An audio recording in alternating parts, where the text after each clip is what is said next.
Hello, everybody. Welcome and thank you all for coming for the first lecture of a series of conferences on the works of John Rawls. I'm Professor Daniel Simão Nascimento, one of the organizers of these conferences and the host for this meeting.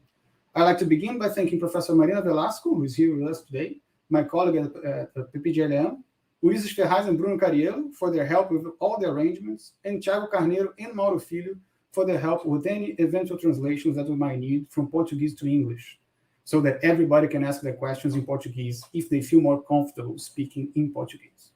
Today we have here with us Professor Nien-he Hsieh from the Harvard Business School, who is delivering a lecture, and to debate his lecture we have Professor Lucas Petroni from SEBRAP and Professor Leandro Martins from UFMG. So let me briefly thank them all for joining us today, and without any more delay, welcome Professor Hsieh to our event. Professor, the floor is yours.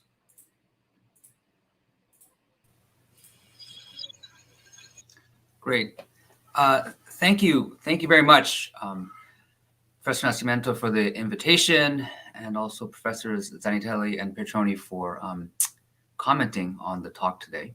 And thank you all for being here today to engage in this conversation. When I first received the invitation to participate in your celebration of Rawls's work, I have to confess I was a little bit nervous, and I wasn't quite sure what to do because, to be honest with you, I have not been as active in thinking about Rawls's work in the context of the economy for some time. And so I was not quite sure whether I should take up the invitation. But as I reflected, what is true is that I have taken up again questions about the nature of the organization of work, the role of democratic values in shaping the economy. And so I thought it would be an opportunity to explore some of this new way of thinking about some of these issues with you, building on my earlier work on Rawls in the context of economic organization and production. So I'm grateful for the invitation, and I'm grateful for your engagement. And I also ask for your forbearance in presenting you towards the end some ideas that are in quite nascent form and would very much benefit from engagement with you. So thank you again very much. I also like to ensure that we have enough time for discussion. And I know that I'm allotted about 50 or 60 minutes in terms of talking, but my hope is that it won't take that long, and that we'll have plenty of time for discussion. So as you can see from the title slide, what I'd like to talk about this afternoon is John Rawls' account of property-owning democracy, and talk about three dimensions of how it's been inspiring, how it's raised questions about implementation, and then, as I alluded to earlier in thinking about the idea of revisiting some of these ideas, how should we think about his account today? So as you all know, in the preface,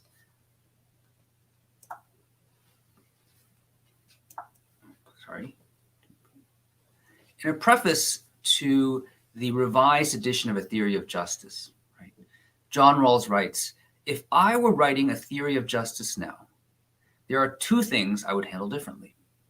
One concerns how to present the argument from the original position, and another revision I would now make is to distinguish more sharply the idea of property-owning democracy, introduced in Chapter 5, from the idea of a welfare state. These ideas are quite different, but since they both allow private property in productive assets, we may be misled into thinking them essentially the same. And to see the full force of the difference principle, it should be taken in the context of property-owning democracy or of a liberalist social regime and not a welfare state." So I've always found that passage quite powerful and profound, in the sense that in looking back on his work and looking at all the kinds of criticisms that have been raised against it, that of all of that there, that he would focus the second and only vision on this question of distinguishing between property-owning democracy, right, and welfare state capitalism, or capitalist welfare state. So I think the first thing that does is it really raises a kind of sense of inspiration. And I'll talk a little bit about some of the ideas and thinking that this distinction between property-owning democracy and a capital welfare state has provoked. Then I want to share with you a little bit of thinking about how to actually implement the idea of property-owning democracy and what that says about Rawls's argument for it. And then turn to some questions about the argument itself. And over time, having thought about the argument, does it hold up and work in the way that Rawls intended it to? So in terms of inspiration, I think one of the things that I encountered early on when I was teaching Rawls to students, and I suspect this may be the same for many of you, was that when it came to the difference principle, and they heard the idea that basically inequalities should be organized in such a way to benefit the least well-off, I often had two reactions from students. One was that Rawls was essentially a liberal socialist.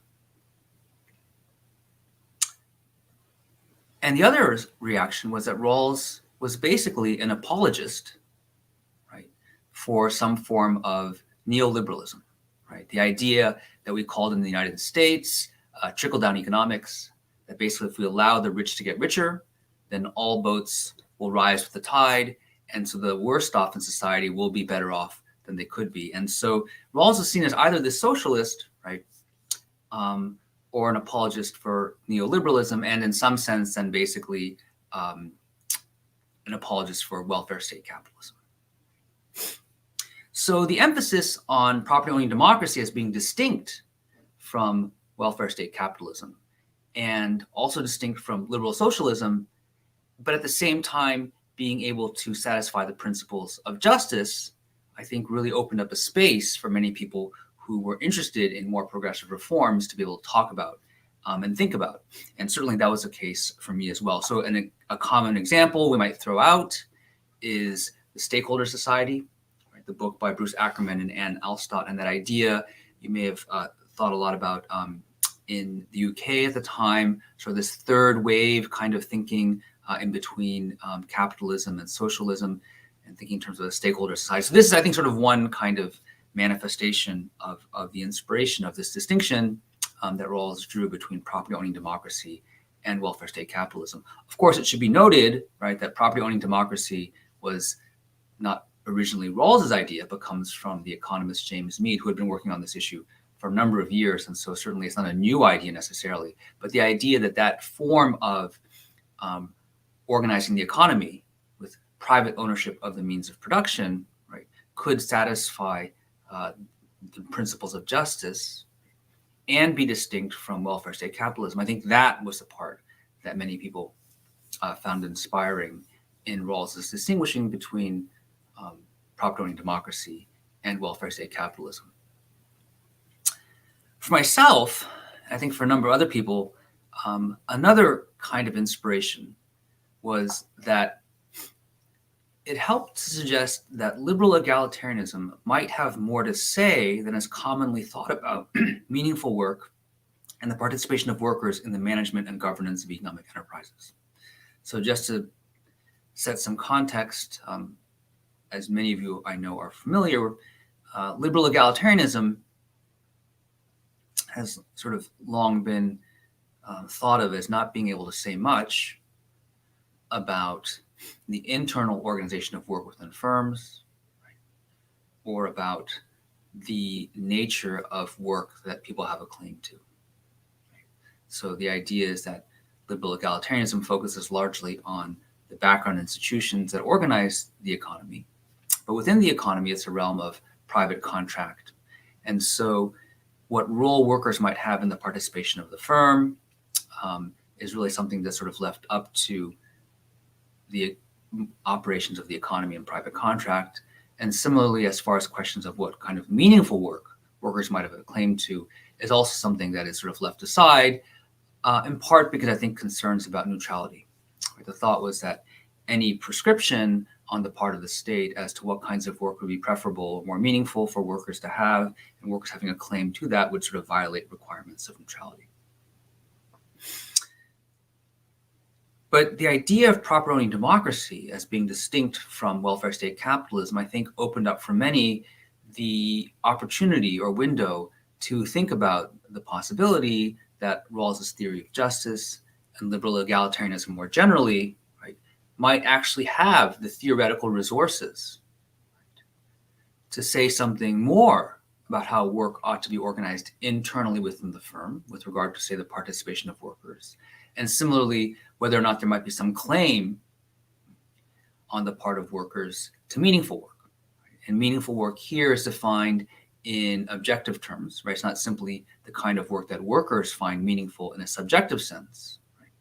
But rather it's meaningful in the sense that it requires intellectual input, right? Requires creativity on the part of workers, allows for workers to connect or identify with their work in terms of the production of goods and services, right? And has some say over in how the work is done. Right? So it's not the same as governing the firm, right? But actually it's sort of the content of work. And so an example of this is someone like Sam Freeman, who, by the way, I was pleased to see will also be part of your series. He writes, right, that there is far greater fair equality of opportunity in a property-owning democracy than welfare state capitalism. Right? Workers are not consigned to work for wages with no interest in their products. They have at least the opportunity to own and control the capital they use in the day-to-day exercise of their working capacities. And moreover, workers have increased control and protections in their workplace. And so that is how Sam Freeman characterizes the nature of work and the organization of work in the context of property-owning democracy. Now, it has to be said that in my own work, I wanted to first point out that it's not obvious in the first instance that greater ownership of productive assets would necessarily lead to these outcomes. Right? Because you can imagine, as we'll talk in the implementation phase, a number of situations where we can imagine something like Romer's model of coupon socialism. One could imagine, for example, collective ownership of stocks on the part of workers where there's actually no change, right, in the day-to-day organization of the management of the firm, or no change in the nature of work itself. It's simply that workers now basically have an ownership share, right, in the stock of firms.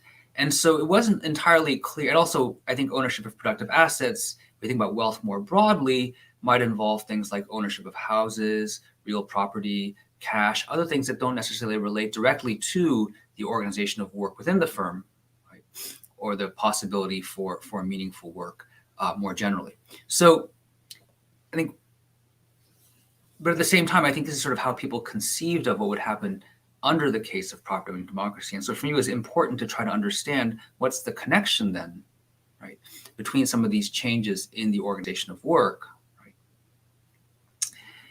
and the ownership of productive assets more widely distributed across society. So three, I think, points I tried to make. One was that one could imagine, right, a lot of these changes to how work is organized, right, or the extent to which meaningful work is made available, right, without necessarily having to change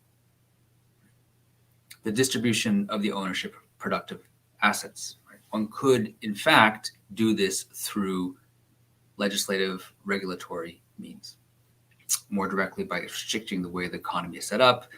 For example, one might imagine a system of co-determination as we have in Germany, where it's a private property regime and workers have half the seats on the supervisory board that then controls the managerial board without any change necessarily in ownership of the means of production. So that was sort of the first point to be made there. The second point was that, as I said before, even if we did have widespread ownership of productive assets, much more egalitarian distribution of ownership of productive assets, that it didn't have to follow from that we would have these changes in the nature of the organization of work or claims to meaningful work more generally, directly as a result of that ownership. Unless workers had significant control over the specific firms in which they work, for example, right, then it wouldn't necessarily follow that ownership of the productive assets or ownership of shares of stock in that firm will lead to changes within that firm. And there are lots of reasons to think that workers might not want to invest all of their financial shares in the same firm in which they work for reasons of diversification. So the second point I wanted to raise in my earlier work was to say that it wasn't clear that simply having this kind of wider distribution of the ownership of means of production or productive assets would lead directly to these kinds of changes in the firm. So that led me to think the third point, which is that what does Rawls's argument, right, for the widespread ownership of productive assets say about how he thinks about work itself? And so that was the move that I tried to introduce and make. And for me, the point was that insofar as greater ownership in productive assets, right, would give workers a claim to the profits of the firm or greater wealth, more generally, would reduce their reliance on labor as a source of income and a means to meet their needs. And so that's sort of what I took away from Rawls's argument for property owning democracy. And to the extent that's the case, that Rawls is really saying that it's important that individuals rely less on their labor for their income or meeting material needs, what then does that say about Rawls's view of the nature of work? And from that, I sort of came up with the view that what Rawls might be saying is that this allows for more meaningful work on the part of workers, right, to have greater choice with regard to it by not being relying on labor for their income. And similarly, it would allow for greater discretion among workers with regard to the kinds of jobs they could choose, and therefore sort of change the way in which we might think about the organization of work within firms. So that was the way which I thought, right, that the argument for property owning democracy as satisfying the means of satisfying the principles of justice in a way that welfare state capitalism did not, for me, was the opening and inspiration for thinking about the thought that liberal egalitarianism actually might have more to say about the organization of work and the claims to meaningful work, right, than was commonly understood. So that's the backdrop against which I spent most of my time thinking, was really about this idea of reducing the reliance of workers on labor for their income. And that was sort of the important feature of a property owning democracy with regard to the organization of the economy, organization of work, and the kind of work that workers might have a claim to. And I think in some ways, if you go back to reading some of Mead's work, that's sort of partly there in terms of reduction of reliance on the labor as a share of income. And similarly, I think that sort of comes out in some of Rawls's arguments for the idea of what it is that people are being able to do under property owning democracy, is to sort of be more fully invested and seen as contributing to the economy. So that's sort of the backdrop against that. So then what might then property owning democracy look like in practice, if that were the case? And so this is at a very high level, but I think it's worth discussing and sort of putting into context for purposes of our discussion. And with Martin ONeill and Thad Williamson, we did a lot of people thinking about what actually would it look like, right, if we were to try to implement a property owning democracy. And I also understand that Martin ONeill is going to be part of your series, which is great as well. So I think the first one that's maybe specific more to the United States than other countries, and something I would be very interested to explore with you, given that we're talking about this in the context of Brazil, is actually real property ownership, meaning the ownership of real estate and land and homes. In the United States, ownership of real property turns out to be one of the most important sources of wealth. Just to give you a sense of the discrepancy of wealth along racial lines in the United States, in Boston, the city from which I'm sitting in now, the median wealth for a white family is about $250,000, and the median wealth for a black family is $8. And the reason for that discrepancy, right, is largely because of a discrepancy in ownership of homes. Because that's a great source of wealth in the United States, and so that discrepancy between the median wealth of $250,000 for white families versus $8 for black families, it essentially shows you a gap in home ownership between white families and black families here in Boston. I think the first thing that the United States, at least, if we talk seriously, right, about thinking about property owning democracy, actually is really about much more egalitarian distribution of home ownership. And that, in some ways, doesn't directly tie into reduction and reliance on labor for one's income, but sort of come back to that point later. So the next sort of concrete step put forward into the book with Thad and Martin is the idea of basically increasing individual stock ownership. Right? So if we think about the stock market in the United States, public markets have been wildly successful. There's a great degree to which monetary policy has also helped that. And so giving greater ownership of stocks to individuals is sort of another kind of, I think, straightforward way in which people have talked about trying to realize the ideals of property owning democracy. Then there's the idea of what you might call a universal basic dividend. So we could imagine a sovereign wealth fund. We could imagine the United States government essentially investing in the stock market on the entire index, for example, and from that then a stream of dividend earnings to each citizen as a way to try to realize the idea of property owning democracy. It would be different from a universal basic income in the sense that it would be tied directly to ownership. A kind of example of this in the United States that we have, some of you may be familiar with, is in the state of Alaska, which is the northernmost state and quite an oil-rich state. Early on when oil was discovered, the state decided that any revenue that the state earned from oil, sort of leasing out the land for oil production, would be then distributed equally among the citizens every year. So every year, citizens receive checks for a few $1,000s based upon this.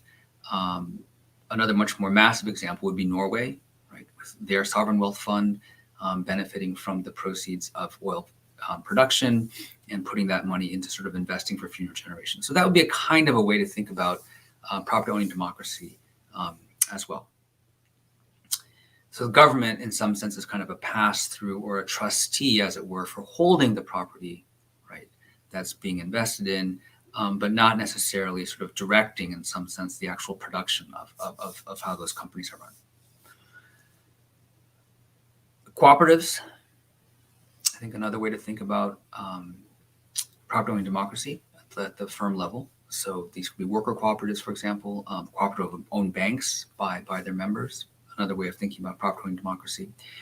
And one that isn't thought about much and talked about much, but which I actually think increasingly is an important way for thinking about realizing the ideals of property owning democracy. And I would be very interested in people's reactions to this thought,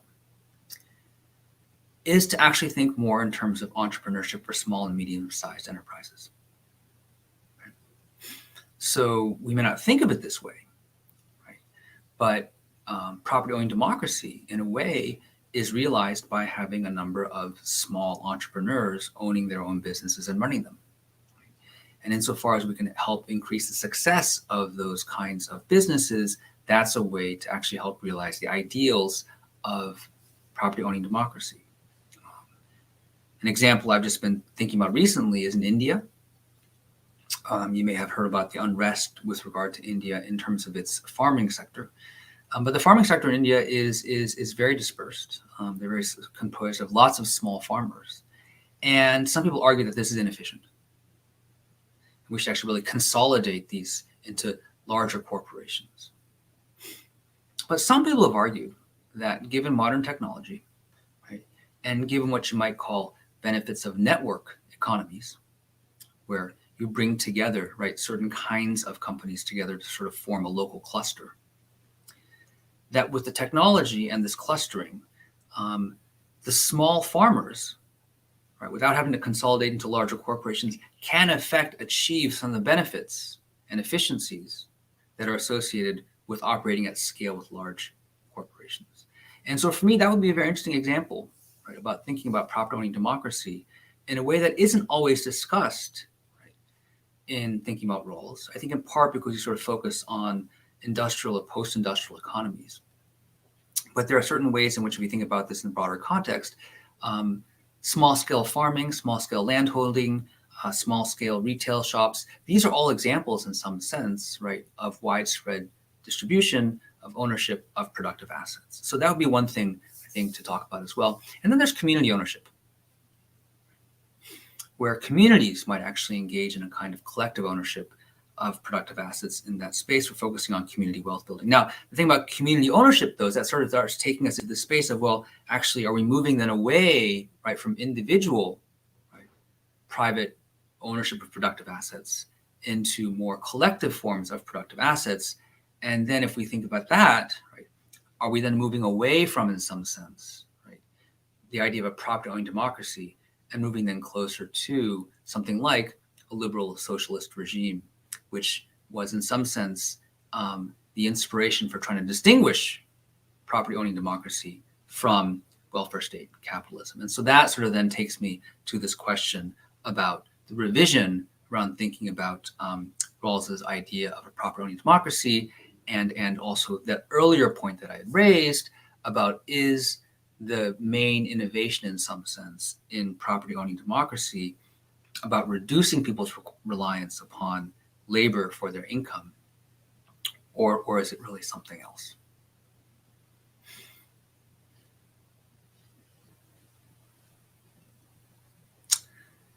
So the first point on this question of, as we start thinking about implementing property-owning democracy, are we start actually moving into the space of liberal socialism, is something that I think has come up quite a bit since then.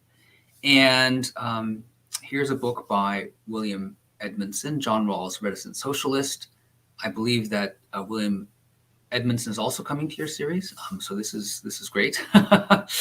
Right, he argues that at the end of the day, really, socialism, right, is the form of the economy that and political economy that's required for realizing the principles of justice.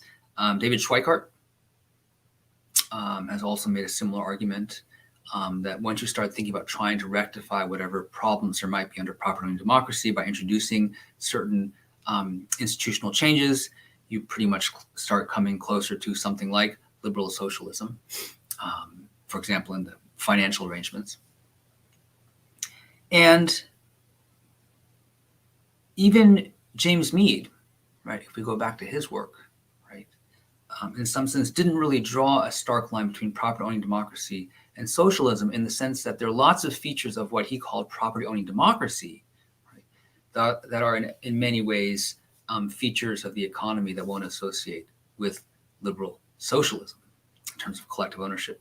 And similarly, actually, James Mead, interestingly, if I recall correctly, also even argued for something like a universal basic income under his scheme. So again, the distinctions that Rawls wants to draw between sort of something like welfare state capitalism, right, versus property-owning democracy and liberal socialism may not be as stark as he might want. And I think from a number of people, that is the right conclusion. But that then raises the question about the inspiration that came earlier in thinking about this idea of property-owning democracy as sort of finding a ground between liberal socialism and welfare state capitalism. And so I want to say a little bit about why I think actually there is something worth thinking about in trying to preserve the distinction between property-owning democracy and liberal socialism. I'd be very interested to sort of hear your thoughts on that. And then the question of, well, what does that then do for thinking about Rawls's argument for property-owning democracy? So for me, in thinking about what is it about property-owning democracy that does seem attractive in contrast to liberal socialism, is that it does provide some protection against the power and domination of the state. Now, some may argue that that is avoidable if we have adequate democratic participation that's fully realized along with the basic liberties. And but there's something about the primacy of the economy and political economy, I think, in the way that political institutions function. And it's not that it's completely worked out. The idea is not something like, that this frees up political participation, but there is something about the way in which private ownership over productive assets, right, does provide for a certain space and a certain bulwark against the power of politics and domination of politics. That's sort of, so for me, I think it's actually worth really thinking about. Is there something then that would be lost in moving to liberal socialism, right? Not necessarily from economic efficiency grounds, not necessarily from the grounds of the kinds of concerns that are normally raised with regard to, say, innovation and things like this. I think that's actually not quite the way to think about it. But there is, for me, something about the case to be made that in terms of protecting individuals against the power of the state and sort of creating a counterbalancing force, there is something to be said still for something like property owning democracy. So the widespread ownership on privately with regard to the means of production. So for example, it would allow for decisions about investment, right, to be made not entirely by the state, right? It would allow for decisions about innovation not to be made entirely by the state. It would allow for individuals to have some degree of control over what different companies might do, again, in a way that's not through the state. And so there's something about that, not having to actually go through the state directly to make these kinds of decisions, that it seems to me important from the perspective of protecting against domination by the state. And so for that reason, I think there's something worth thinking about, the importance of property-owning democracy. But then let's sort of look now at the argument that Rawls gives for property-owning democracy. And the earlier question that I raised is really what's innovative about property-owning democracy, the idea that individuals have to rely less on their labor income. So recall that in Justice is Fairness, right, Rawls writes that the intent behind a property-owning democracy is not simply to assist those who lost out through accident or misfortune, although that must be done, but rather to put all citizens in a position to manage their own affairs, right, on a footing of a suitable degree of social and economic equality. So it's about managing their own affairs on a footing of a suitable degree of social and economic equality.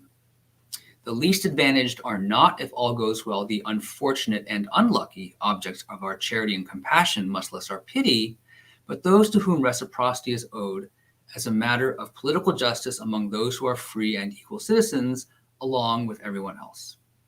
Although they control fewer resources, they are doing their full share on terms recognized by all as mutually advantageous and consistent with everyone's self-respect. So having gone back and read this passage after many years and sort of rethinking of my work, I came to read this in a much different way. Rather than seeing this as an argument for reducing people's reliance upon their labor as being the basis for the widespread ownership of productive assets, what struck me about this passage was something about the idea that what Rawls is saying is that why is property, and I kept asking, why is property ownership required for citizens to be seen as doing their full share on terms recognized by all as mutually advantageous and consistent with everyone's self-respect?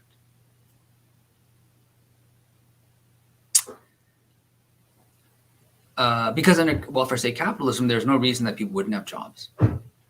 And I was really, and this is sort of what I was left with. And in some sense, actually, it was rather quite unsettling in some kinds of ways. That what Rawls seemed to be suggesting is that property ownership was in fact required for citizens to be seen as doing their full share on terms recognized by all as mutually advantageous and consistent with everyone's self-respect. And so that made me wonder if what's going on behind this is something about the status of capital owners in a private property regime. And so the question is, does the answer lie in a kind of status inequality inherent in a capitalist economy between those who own productive assets and those who do not? And so the thought is something like this.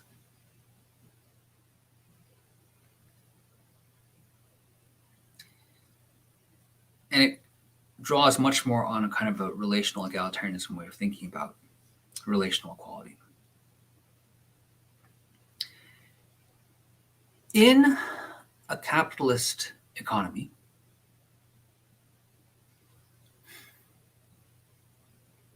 there are lots of ways we could imagine trying to ensure meaningful work and greater control of the operation of firms and governance of firms by involving workers. So as I mentioned before, we have examples of co-determination by freeing up, for example, the reliance on labor. People might be able to engage more in the kind of work they find meaningful, that meets the requirements of meaningful work in an objective sense. But at the end of the day, right, the interests of the owners of productive assets are represented, right, in the way the economy is structured in a distinct way. Right? As owners of productive capital, right, or productive assets, property owners are entitled to a certain claim of the profits of the firm. And no matter how well workers are paid, no matter how much control workers might have with regard to the production process or governance of the firm, no matter how much meaningful work may be provided, at the end of the day, there is a sense in which the interests of capitalists, right, are represented in the structure of the economy in an economy that allows for the private ownership of the means of production that isn't, right, the case for any other set of actors in that space. And so if we take something like Scheffler's view of relational egalitarianism about sort of in the context of relationship whose interests are sort of represented, seems to me that there's something very fundamental at this basic level in which there is this kind of status inequality between owners of productive assets and those who don't own productive assets in the context of a private ownership regime. And so without the ownership of productive assets, right, in such a system, right, there is a sense in which one is not seen as having the same kind of status. And I'm not sure that Rawls necessarily wants that to be the case. I'm not sure how he thinks that's what's going on. But that's sort of kind of where I've come to conclude in the end after thinking about this idea of property-owned democracy. And so then the conclusion is, if we have something like private ownership in productive assets, right, then what would eliminate or mitigate against status inequality is its widespread distribution of its ownership. Right? And then in response to the question of why not then simply move to something like liberal socialism, right, there's the point that I made earlier about the need to protect against the state in the economy. And so we're left with this kind of tension that at the end of the day, right, we have a system, right, in which the interests of one set of economic actors, namely the capitalists, is uniquely representative, distinctively represented in the way the economy is structured, in the way that no other economic actors have their interest represented. Right? But we still want that representation, right, to protect against dominance by the state. And so the uncomfortable tension that we're left with is, at the end of the day, the best way to sort of reduce that status and egalitarianism is by widespread ownership of the means of production. And so for me, that's a kind of, in some sense, revision or renovation or reinterpretation of the argument for property owning democracy. As I said before, this is sort of my latest iteration of my thinking on the issue. It's still quite nascent, but I very much would love to hear your thoughts and reactions to it. And I very much look forward to engaging with you in a conversation about all the aspects, right, behind Rawls, his work more generally, and not just that about property owning democracy. And so thank you very much for this opportunity. And I look forward to our conversation now going forward. Thank you very much. Thank you very much, Professor, for your presentation. I will put here the debaters on the screen. I've asked them if they have questions. I know that Professor Leandro has one question. Professor Lucas probably has one too. Okay, so let me have Leandro ask first, because actually he's the one who sent me the question yesterday. 1 second. And we'll have here Tiago in order to translate. Please, Professor.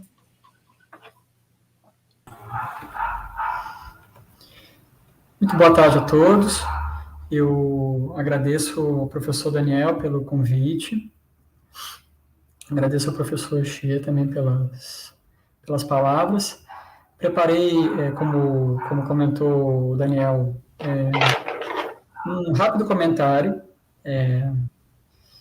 tendo em vista alguns artigos mais antigos do professor Hsieh sobre a democracia dos cidadãos proprietários. Fiquei aliviado pela advertência dele de que, esses artigos ainda são representativos. E eu, então, vou pedir ao Tiago Carneiro para fazer a leitura desse comentário para mim. Eu peço desculpas por isso, a minha pronúncia do inglês é bastante ruim. Então, o Tiago vem em meu socorro para fazer essa leitura. Tiago, por favor.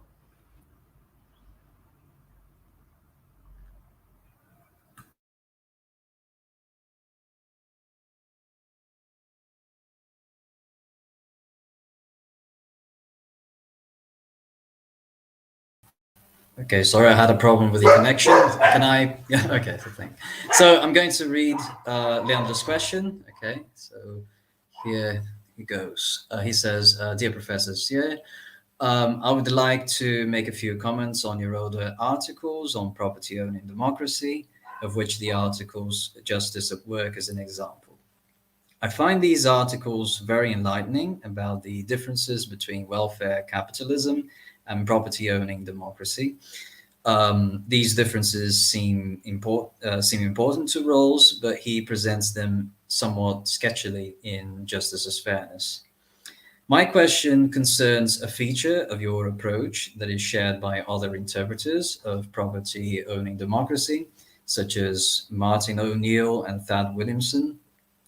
When investigating the institutional implications of Justice as Fairness, you and these other authors often pay attention to legal rights that would have to be in place to realize the principles of justice as fairness.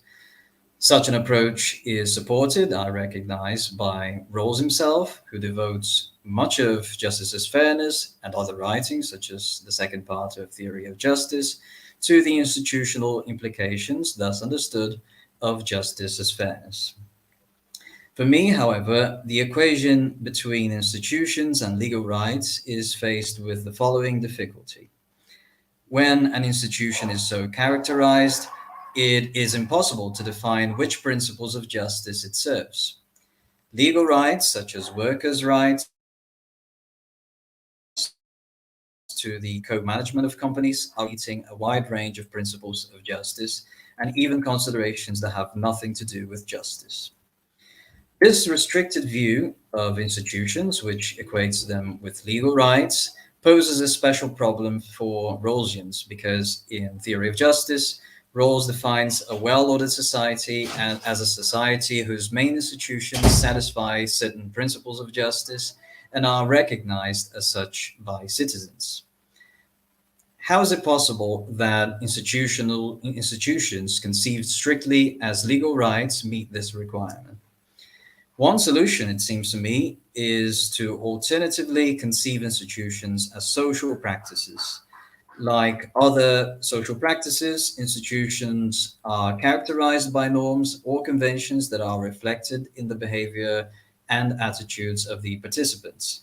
In the case of the institutions that constitute the basic structure of a well-ordered society, these conventions are principles of justice. One implication of the account of institutions as social practices is that Rawls' ideal institutional models, such as property-owning democracy and liberal socialism, would have to be correspondingly understood not as mere complexes of legal rights, but as complexes of legal rights combined with adoption of justice conventions by citizens of well-ordered societies. Simple reforms of labor legislation would not be enough, therefore, to characterize a just society.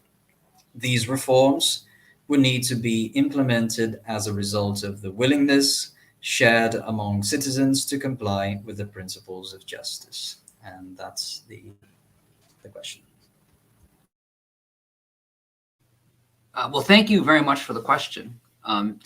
Tiago, how in terms of translation, how should I stop after a few minutes and then you translate and then come back again, or what's the best way to do it? I think he understands what you would say. I see. Okay. Yeah. Okay. Great. No, thank you. No, I appreciate that. Apologies. No problem. No. That's not a point. I've always thought I should learn Portuguese, given how many people speak it. And I live in Cambridge, Massachusetts, where there's a very large Portuguese-speaking population. So my apologies. So thank you very much for your patience.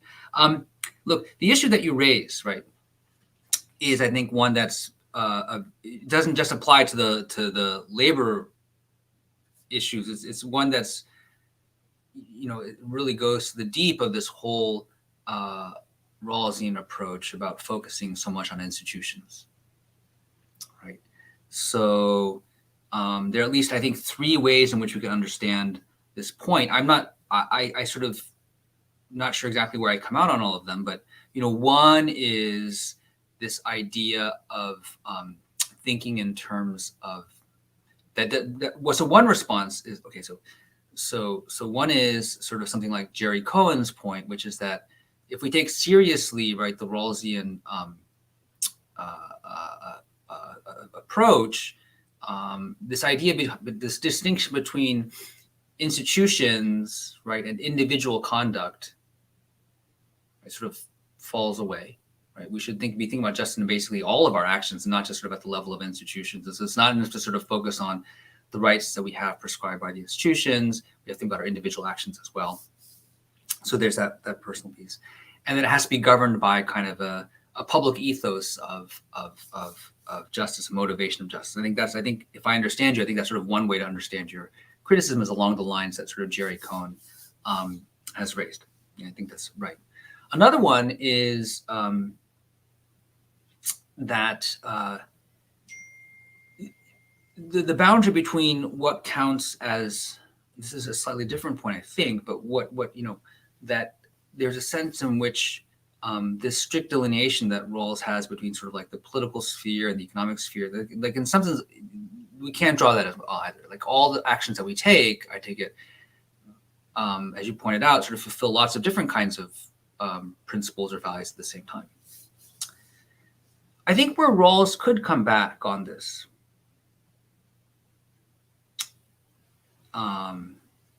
is when he talks about stability. I think that's maybe the way in which Rawls could come back on this point and say that his account actually does have a way to incorporate this, which is that, right, stability is about the idea that over time, by engaging with the institutions and with one another in this cooperative enterprise, we sort of develop the dispositions and the sense of common good that allows us to ensure the maintenance of the justice of the system over time. And so if we think about that deeply, even if we have maybe sort of a sharp line between what counts as institutions and sort of what counts as other features of our activity in the Rawlsian sense, even if we don't sort of focus so much on individual motivations all the time, or the ways in which this institution can have lots of different principles or meet lots of different ideas of justice, there still isn't the sense in the Rawls's work that as long as we're concerned about stability, and that's a criterion for how we set up our institutions, we're going to have to indirectly, right, think about some of the points that you raised. And so that might be the response that I could imagine Rawls making to sort of still drawing those sharp lines. I mean, I hope that was clear. That wasn't a very clear answer, but I hope that sort of at least opens up the conversation for us. Thank you.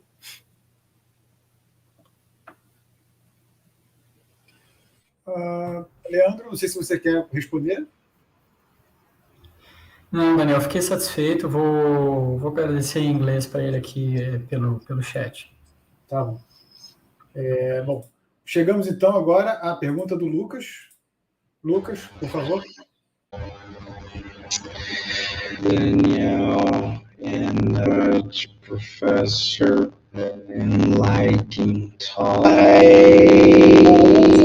I would say We're having problems with Lucas' audio here. Can you hear me, Lucas? I think there's some problem with your audio. I will try to put you back again, and maybe if you mute and unmute, let's see if it gets better. 1 second. okay. What? I'm sorry, Lucas. There's something wrong with your sound. If you could log and come back, or even, I don't know, change the way that... Let me see. What about now? Oh, are you hearing me? Okay, great. I think one of the phones, I don't know. Sorry for that. So again, thank you very much, Danielle, for the invitation, and of course, Professor Nien-he Hsieh for the enlightening talk. It goes without saying how important your work is for the whole field of productive justice or justice at the workplace, and I'm greatly indebted to your work. So what I have here is more like 2 brief questions for the sake of conversation that I would love to hear you debate a little bit about these points. So the first one is about the very notion of productive justice that sometimes you bring about. So as we know, the professional political philosophers for the last 50 years or something have been debating a lot about the notion of distributive justice or problems or puzzles in terms of distributive kinds of stuff or distributive arrangements. And but nowadays, we egalitarians, we found that maybe we should talk about productive issues as well. And of course, the Rawlsian framework is very helpful here because he was a philosopher who were totally aware about the correlations between these 2 spheres of the economy. So this is a very, very cogent point for Rawlsians. But I would like to hear more about the very notion of productive justice, if it's distinctive. Are there distinctive approaches in the field of productive justice, or just the same thing, basically the same thing, the distributive paradigm? And do you think that it's well equipped, that the Rawlsian version of it it's well equipped to deal with problems that goes beyond the Rawlsian framework, not about only about the national problem of working relationships, but maybe environmental issues, even like the organization of the international labor force or the labor market, things that are beyond the scope. Do you think it's profitable to dig up some Rawlsian terms and to keep going on this direction, or we should bring other influences like the socialism or the anarchies or whatever? So, and the second one, it's a quick point on what we could call the real world problem of possible divergency between two strategies of decommodification that are present in the liberal egalitarian account of working place democracy or justice at work. Because we can say that there are problems with we are looking for ways to protect workers at the workplace. So let's call it the liberty at work or liberty in the workplace. And I'm thinking here about your. I think I totally agree with you that we have at least two problems here, like servitude at work and the problem of meaningful work. But let's call it the problem of private governments, to use Elizabeth Anderson's label for it, like problems of private government. But there's also the problem, of course, of the liberty of workers in the whole society. So their bargaining power to set up wages, their participation in the democratic government, and things like that.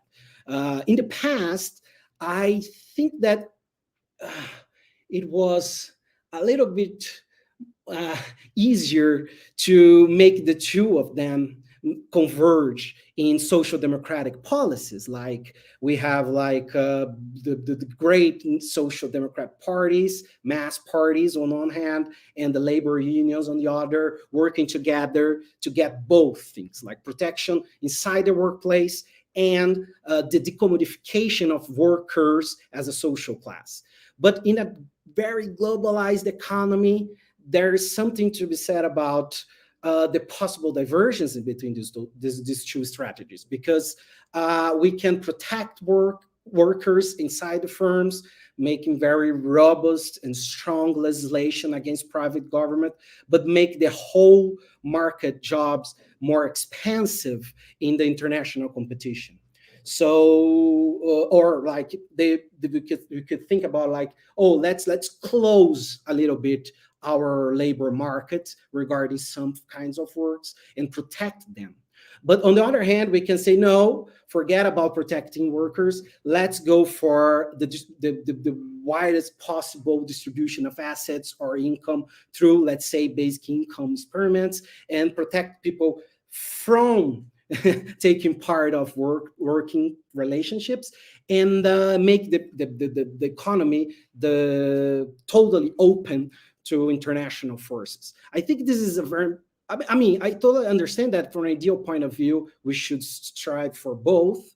But I don't know, I'm worried about, and this is something that it's popping up everywhere in the world these days, that the workers as a class are divided between these two things, right? Some nationalist forces are selling or offering protection inside work or from certain classes of workers against the international market forces on one hand, and others say, no, let's get a more liberal, in the sense of classical liberal relations of work in a very open democracy, in an open society, and goes for international labor forces that are very the problem is that the second strategy could be totally compatible with a lot of bad jobs and a lot of private governments around the economy. So I know that this is a very difficult problem. Nobody has a really good answer to that, but I would love to hear more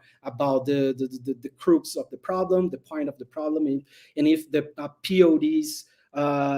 POD-based strategy could help us here a little bit. Thank you very much, Professor. No, thank you very much. Well, let's they're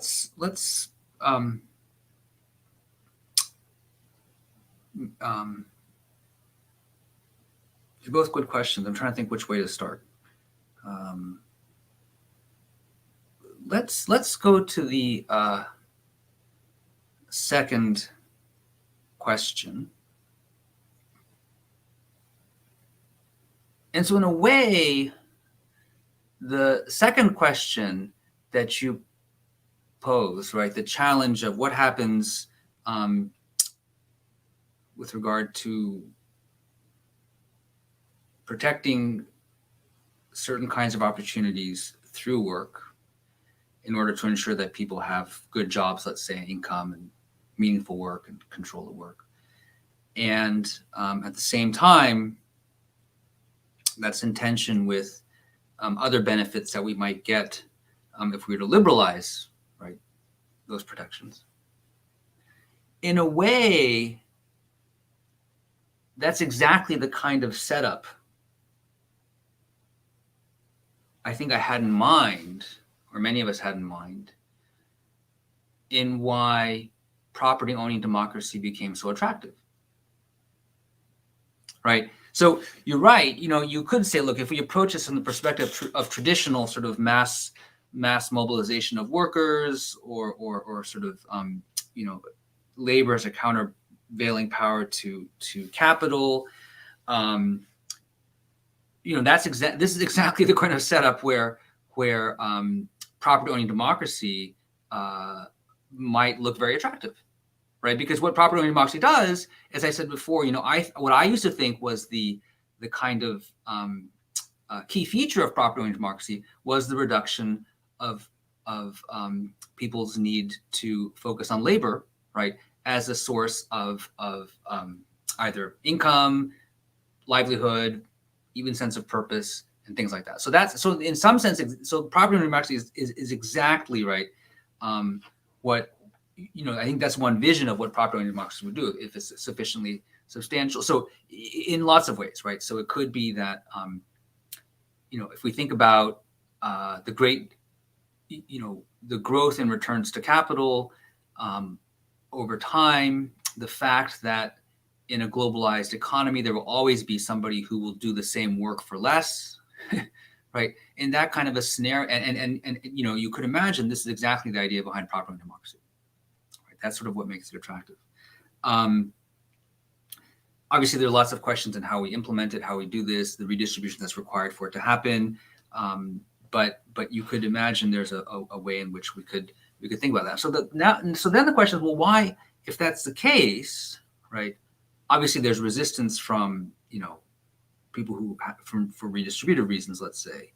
Is there anything that sort of under that scenario now that doesn't meet the concerns that are driving people that you originally described? And here, I'm very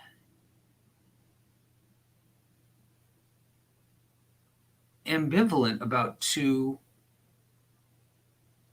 concerns. One is the extent to which people find work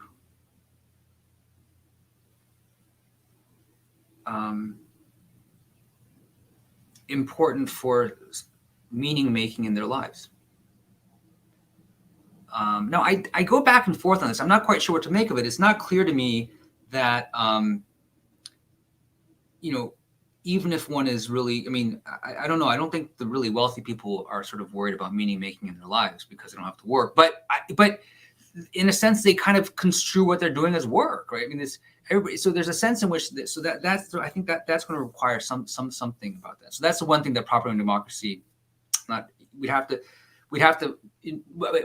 So we're not relying on labor as a source of your income, but what that does mean is that there are other ways to find meaning in ways. So part of this also, what this is also getting at, I think, is that is equating work with wage labor, right? And so I think we can think of work, if we think of work in a much broader sense, which I think is exactly right, and that's also one of the things that it took me a long time. The more time I spent thinking, we have to expand how we think about work, right? So work really is more along something like the much more general view of, a Rentian view of sort of basically, applying our efforts to transform in some sense the material world around us in ways that then can in principle benefit other people, right? I mean, if we think of work that way, then yes, reducing people's reliance on labor for their income might actually be a good thing, because then it actually frees up other kinds of work. So I think in this discussion going forward, I think I need to be more clear myself on just what do we mean by when we talk about work and labor, and sort of distinguish between those two, and work and waging. So I think that's so that's sort of the one thing so that's sort of one thing that I have to think a little bit about that there. And the other one is that it's not clear what the propagating democracy does by reducing labor as a source of income for people is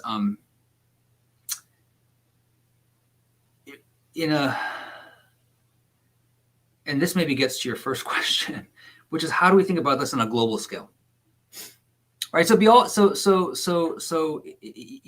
if in the United States, right, we could ensure that the worst off, the factory workers who are being laid off because factory work is going elsewhere, people don't have to drive Uber, to fill in because they now actually own shares in Uber, let's say. From a global perspective, it's not clear what this does for inequality. I mean, it's actually could be like worse for a global inequality or something like this, right? And so that's the other part that I don't think I'm not sure if this is a unique problem for property and democracy, but this I think gets to your first question, which is how do we think about this in a global scale, right? And is a Rawlsian approach really suited for thinking about this at a global scale? And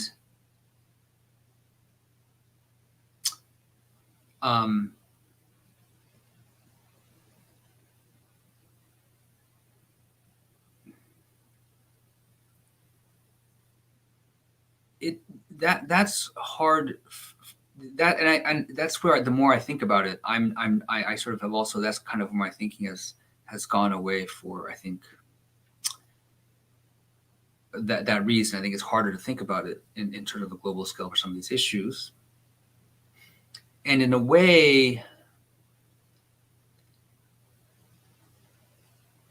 that's especially the case when we think about productive issues. So I think if you were to think about this, if you thought about just distributive justice in terms of, distributing basic goods in a certain kind of way, then actually the global situation, I think at first people thought about this, well, we could think of this in terms of, increasing transfers across countries, right? That's the kind of way you could do it. So if you have a distributive paradigm, right, I think that the issues of the global situation somehow seem somewhat tractable, if not completely tractable, but at least you could think about them in a Rawlsian framework, right? But once you move to the productive space, I think this gets to your question of what's distinctive about the productive space. I'm not so sure about that, because it sort of gets at the question of why do we care about the productive space, and the reasons we may care about the productive. It's precise, and the inequalities become, I think, in some ways, I don't want to say more pronounced, but they become quite pronounced if you start thinking globally about the productive side of things, right? I mean, and so then it becomes very hard to think about. So that's, I think, the inequality in sort of relations and everything else it becomes stark in the global. That's sort of, I think, one thing. So that, I think, becomes harder to think about that in a sense, because then, right, the idea that somehow we have different societies, where people mention, no, in the global sense, right, if you think about global production,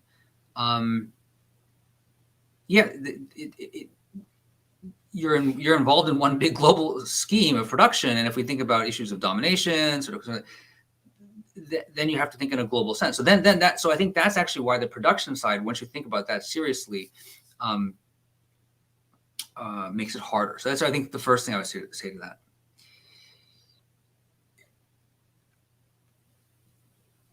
So the other thing that I guess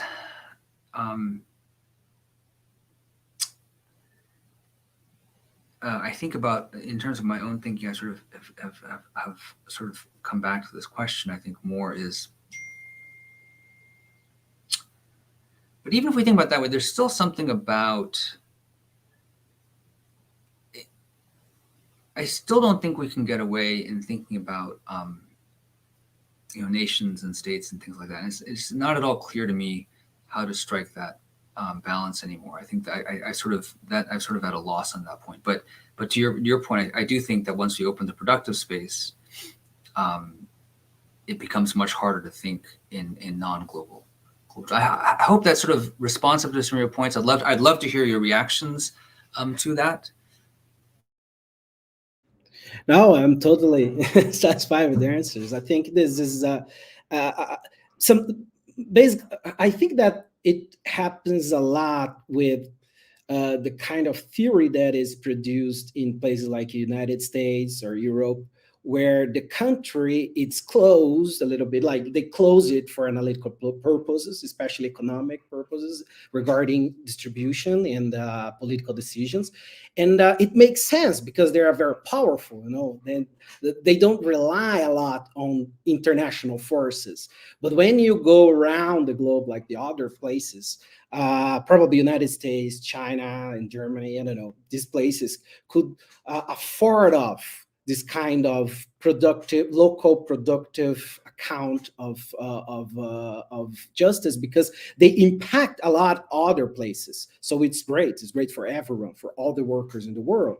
But for places where like very where the economies are very fragile, or the labor markets are very vulnerable, so things are more difficult to set up. So this is why I'm very curious about your notion of productive justice, because I truly believe that there are some distinctive features of it that should be carried out. And I agree as well that once you do it, once you open the productive side or the productive black box, you are inevitably linked to the global production system.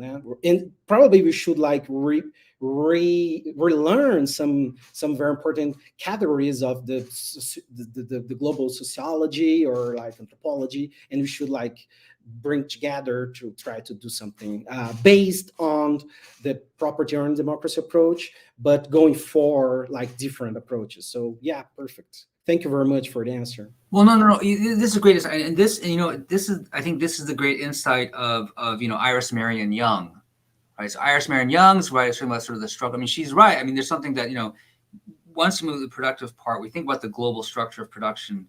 It's a very it just doesn't sit on. We have to think about that, and I think that's one of the important insights that's there. But the other thing I think about, and this is something that where the property-owning democracy approach, I think, does have something to say at a global scale.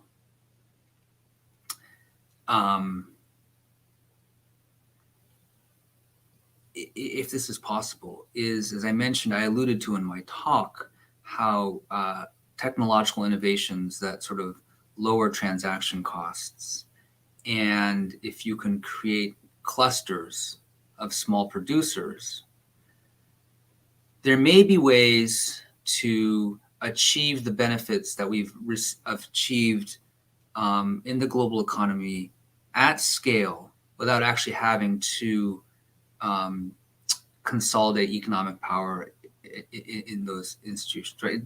It's that was, I mean, and here I'm sort of, I think, so now this is different, right? So this is different from everybody becoming an Uber driver, right? That's not what I'm talking about. This is more like, having,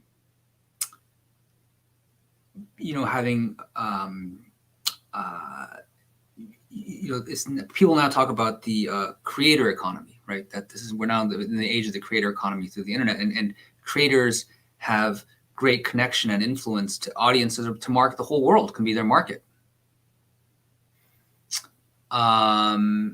And so if you can allow for that kind of productive system, using the technology to coordinate production And you could actually do a lot more through the market in some sense.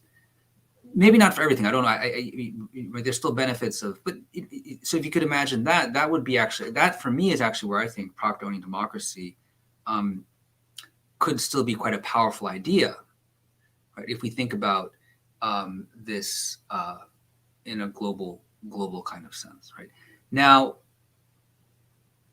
but that's kind of very different, I think, from once we get to that point, it sounds very different from what Rawls is talking about in his argument for property owning democracy, right? His concern about giving people, and this was why I ended the talk the way I did. There's still, I find, the more I think about his argument, it's kind of like saying you have to be a capitalist to sort of be seen as mutually recognized as sort of being free and equal. And I'm like, that doesn't seem quite right.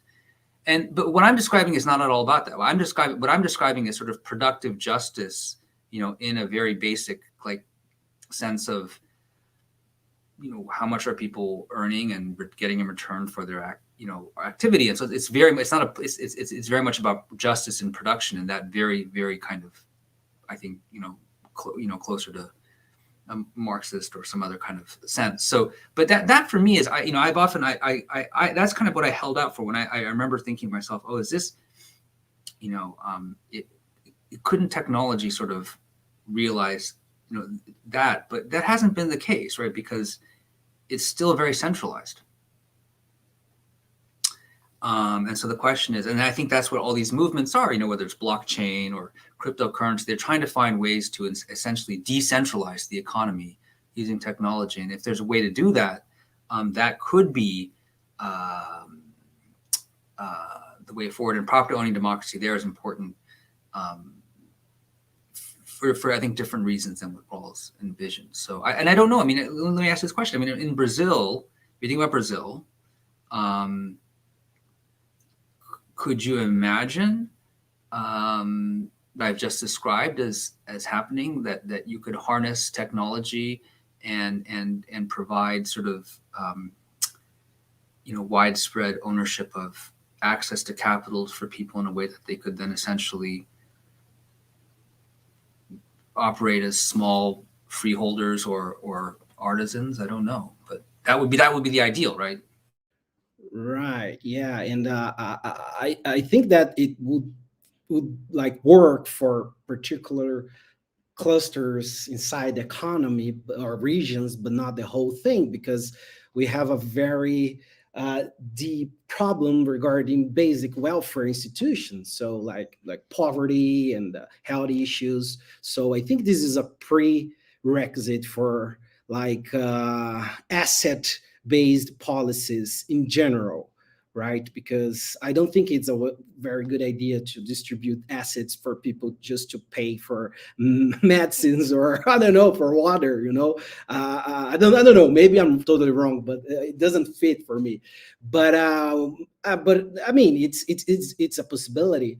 I think that maybe we should work with different levels of commodification nowadays. Like we have the commodification of the commodification of the international labor force, and which is not exactly the same one of the local markets, right?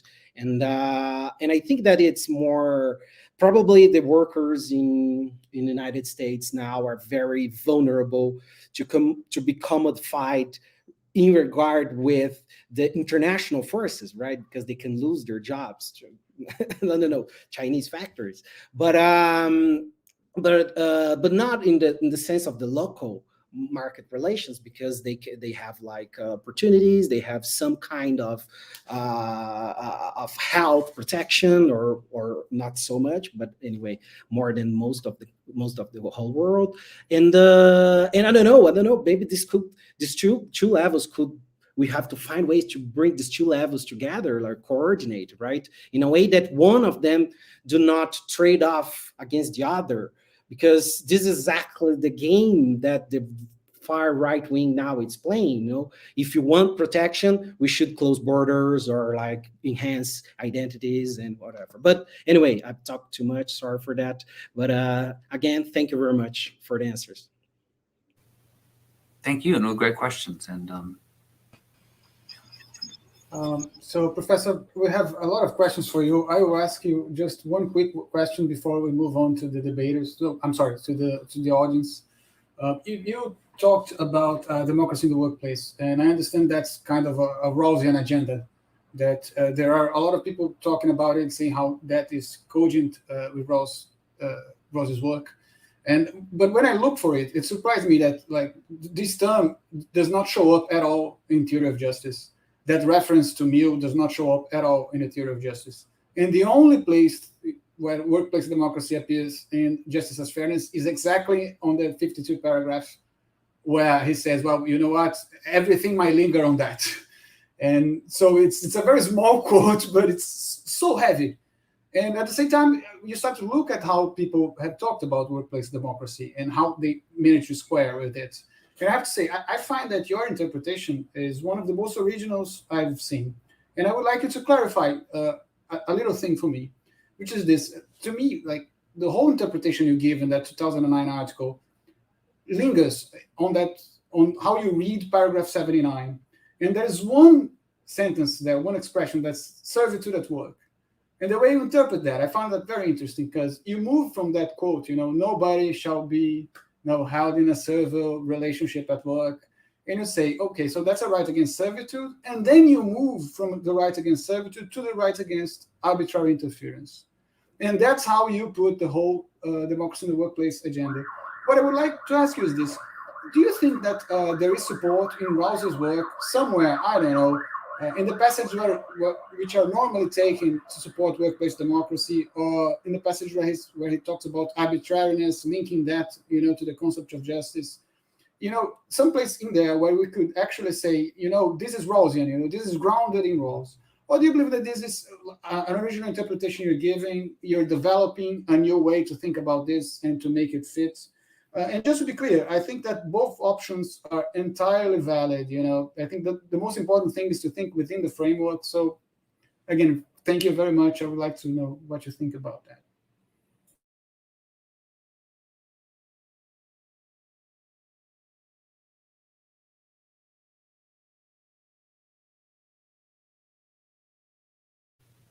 Thank you. That's a very, very thoughtful point.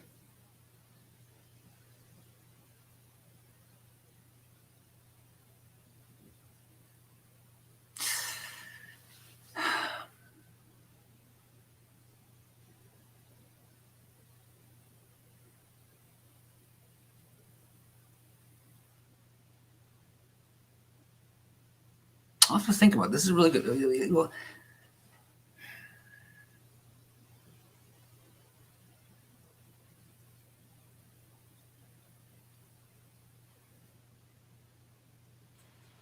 I mean, it's a great question. Maybe my answer is, now that I'm thinking about this, has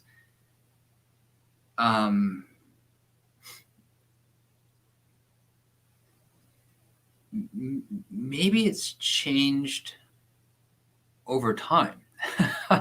So I think if you were to ask me when I kind of wrote the articles, I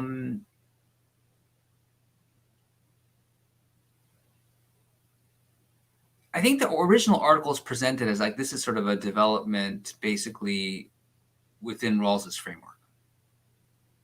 I don't know if that's your sense, Professor, but that's kind of, I think, how if I ask myself, I think of it in that kind of way. But now I think but now that I think about it, if you were to ask me now, what's the connection between, right against servitude and then, against severe forms of arbitrary interference and damage to self-respect, I probably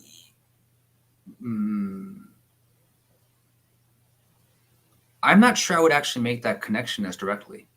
I think I'd have to think about. I think that there's you know, and I'm not sure if it's there's something about the way in which, and I've never been able to articulate this, but there's something about, until now, there's something about the concern with servitude, I think, is different from a concern with arbitrary interference at work. Right. And so my connection, I don't think I would, so the connection I think is more clear in the first paper I did. It's like, you know, arbitrary interference at work, and that's damaging to self-respect. I think there's something about that. But the concern with servitude, that servile relationship that Rawls mentions, I don't know if I would make the same connection now. How does that sound to you, given that you raised the question? Actually, I like the way that the writing of interference enters the theory in order to establish what would be the boundaries, you know, of the work's assurances. I am not sure. That's a different question. Like when you say, for instance, that they would have some assurance against relocation and some of the decisions, I'm not sure. I mean, in terms of rights and duties, if those are immunities, they have a say in the process. This is all very complicated. But in terms of what you delineate as being the important decisions, I am very sympathetic to that. My whole thing is servitude. I think you can think of it as like a pole. You have extreme servitude where there's a lot of interference, and then you have work relationships where there is, none, maybe. But I didn't see that in Rawls, and I was curious because in that article you make that straight connection. But I don't know, maybe there are other passages where it speaks about workplace in the democracy in the workplace, which I'm unaware of, which, you know, in which that's. I think you know, people who have tried to argue for workplace democracy from within a Rawlsian sphere, I think they're sort of the most common move is something like thinking in terms of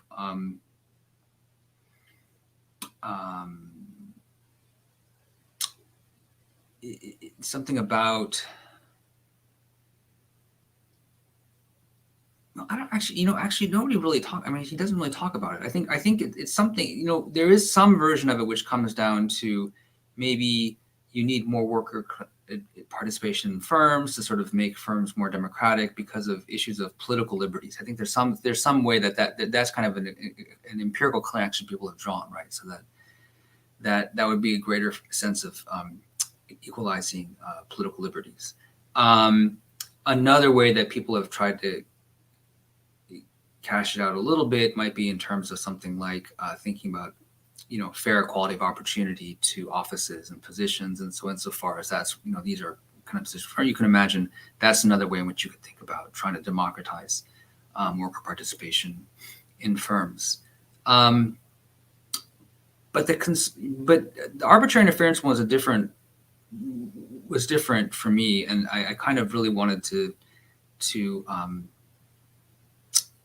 get at that, because for me it really was, I think this goes, you know, to the earlier conversation, was about trying to, you know, with Lucas, it was sort of try to open the box of production, right? So not make it a question of political liberties, right? Not make it a question of equality of opportunity, but to really make it about something that happens in the context of production that itself should be of concern to Rawlsians. Right? That was the idea behind that.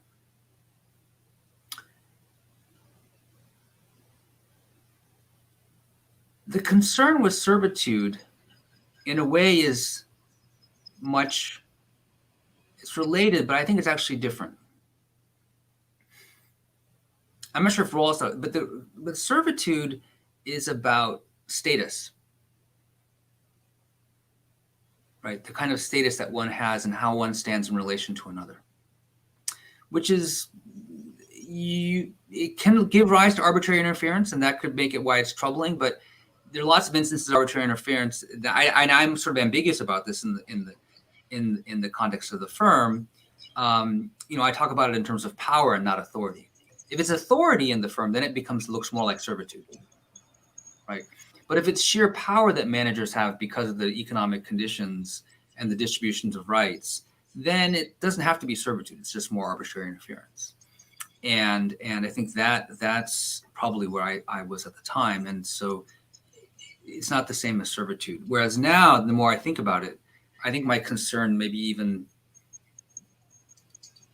I think in a way I'm sort of more concerned about the standing relations in servitude. And I think that's why I would separate those two out as actually wanting to call it servitude as being distinct and not aligning it with the arbitrary interference. But this is really helpful. You've pushed me to really clarify this, so I appreciate you doing that. Oh, you're welcome. Now we have the question from the audience. The first one is from Mariane Matos. She's one of your students in the course, and she says, I want to ask Professor Hsieh to comment on the challenge that platforms such as Uber represent to think, walk through the lenses of justice as fairness, Good. So this is where thinking in terms of arbitrary interference actually can be helpful, right? Because I think what we see with Uber and other platforms is that one of the criticisms that's been raised against, I don't know actually how this is in Brazil. I'd be very interested to hear the question in Brazil. But in the United States, we see a lot of legislation now, and in Europe, we see a lot of legislation to get platform companies to reclassify drivers on Uber, let's say, as being employees and not contractors, right? And by classifying them as employees, then the drivers will become entitled to the protections and the benefits that are given to employees because of the power that employers exercise and because of the possibility for arbitrary interference that independent contractors aren't traditionally subjected to, right? And so, for me, in a way, what I just described, in terms of this idea of focusing on power and arbitrary interference and power that comes out because of the technology and the economy, to Professor Nascimento, that's kind of exactly a direct application to that. So that would be, I think, one way that it would apply. Then the other, what I was just talking about on this issue of ownership of productive assets, there's a sense in which one might say that this is from the standpoint of property owning democracy, would require us to give Uber drivers a greater share of ownership in the actual platform company itself, right? On the grounds that the owners of capital have a distinctive kind of claim to the profits that are not being shared with the drivers. So that would be the other way in which I could imagine doing that. Okay, so that was our first question. Thank you for your answer. Now I have our second question. It's from Maurice Ferraz, another of our students. He asks the following question. In defining the basic structure of society as the subject of justice, it seems that Rawls left institutions such as business organizations out of the scope of social justice. To deal with this gap, do you think we should expand the boundaries of the Rawlsian theory and interpret the basic structure of society in a broader way to regulate commercial enterprises as a matter of social justice? This is a great question. It's a lively debate. I don't know if I'd love to interact with people here. I don't know. There's a great paper by Brian Berkey recently in Business Ethics Quarterly. I think it came out either last year or this year, exactly on this question of how should we, he sort of summarizes the existing debate about whether or not corporations should be considered part of the basic structure or not. Right? Now, one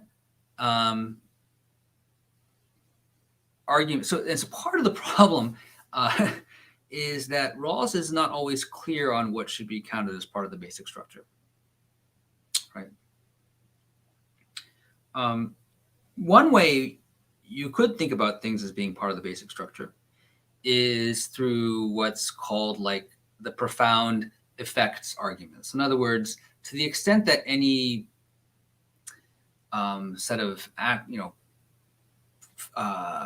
actor sort of force has some important impact and profound effect on the values associated with justice, then they should be considered part of the basic structure. So that's an argument that Sandrine Blanc and her colleague have made in an earlier article in Business Ethics Quarterly, arguing that that's why we should think of firms and corporations as being part of the basic structure. Another way you might think about things as being part of the basic structure is an approach that's taken by when Rawls talks about, for example, I'm trying to think what's it.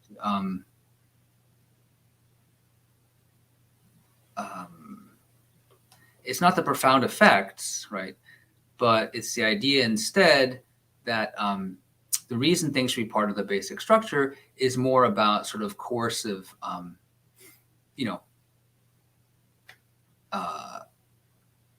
coercive power, right? The reason that we have things in the basic structure is that they have exercised a kind of coercive power. And on this view, obviously law, taxes, things like that figure in. But the problem with the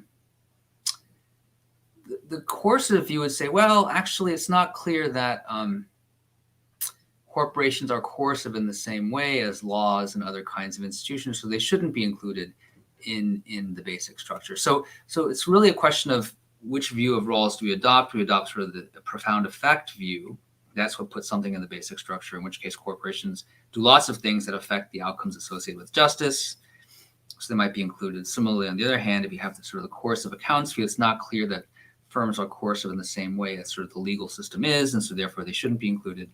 And I guess that's sort of where the debate is on including them with regard to the structure.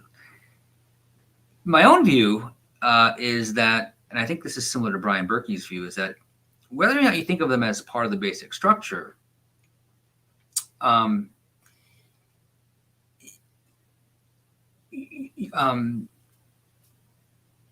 are lots of things about,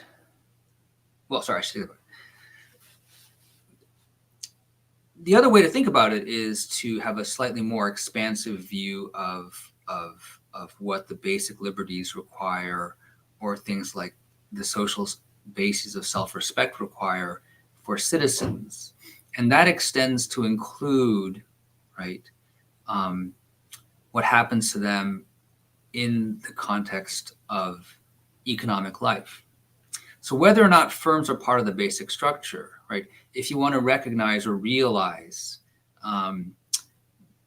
basic liberties or realize the social basis of self-respect, then this will have implications for how we structure the economy, and will require the economy to be structured in ways that are consistent with the principles of justice.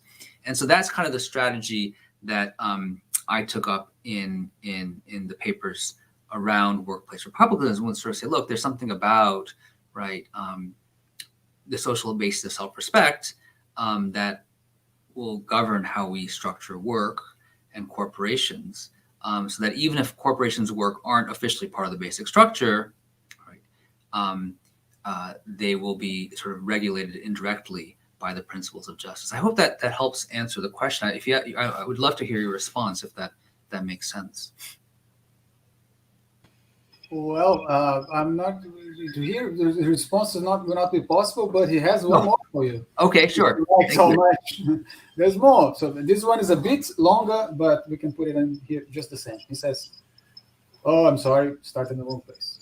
From its description received by Rawls, it is possible to state that one of the central goals of a property-owning democracy is that people in general have additional sources of income, other than the ones that derive from work, through access to assets, productive and personal goods that generate income and or save expenses, so that employment becomes less coercive and more equitable, and the range of professional options not restricted to the imperatives of survival.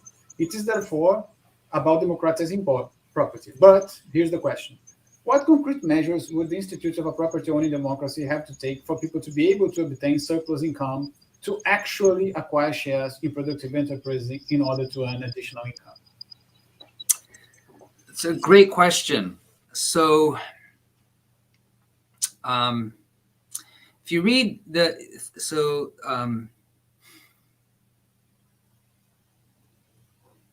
at least in the United States,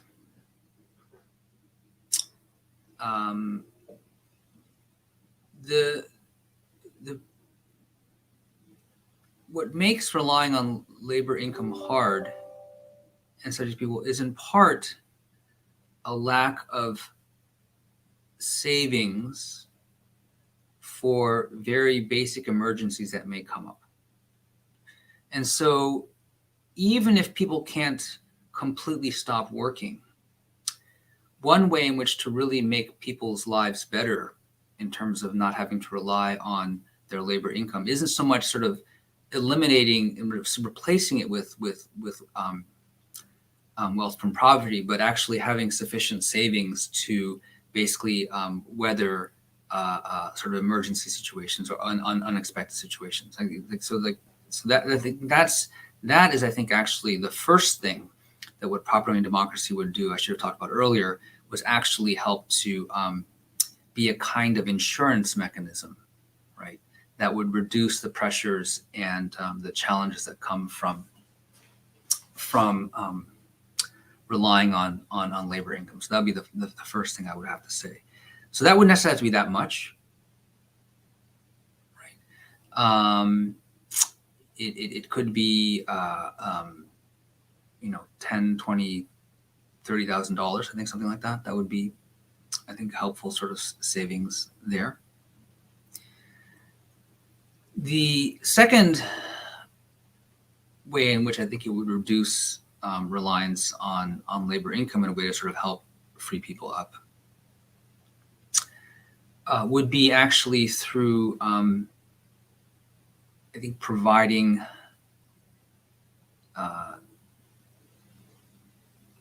savings for important items in people's lives that they need. So whether it's actually providing money towards being able to put a mortgage on a house, for example, or being able to provide for certain large expenses. So again, it's not so much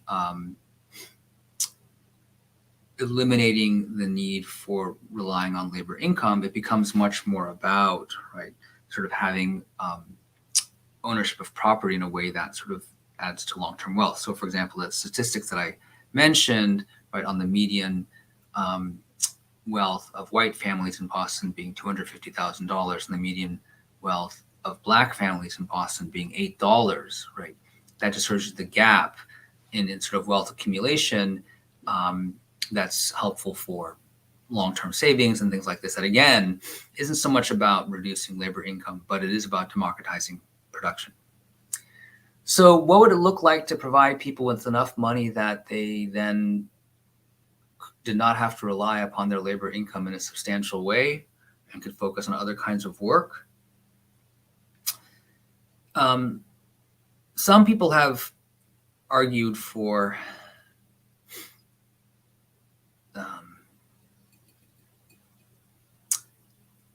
one proposal, if you read the book with Thad Williamson and Martin ONeill, is sort of giving each person in the United States $100,000 as a sort of a cash asset-based grant. That part of that would go towards housing, part of that would go towards savings for emergencies, cash that I mentioned, part of that would go towards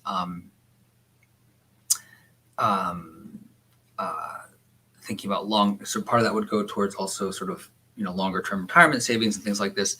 And so that's kind of the number that some people have posed about. It doesn't reduce reliance on labor income, but it does definitely give each person at a fairly modest share of the gross domestic product. I think they've estimated like 3% or something like that, a way to give everybody enough funds at a minimum to sort of not be in that precarious position where relying on labor income is challenging, not because you're at work so much, but because there is no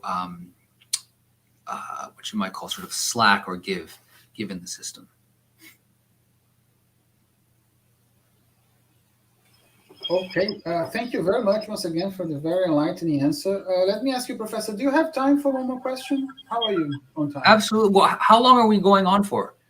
Actually, we have some very faithful students here in the audience, so we can go on. But I'm not sure how your schedule is for today. I'm fine. I have more time. Oh, that's amazing. That's wonderful. So I'm going to ask one more.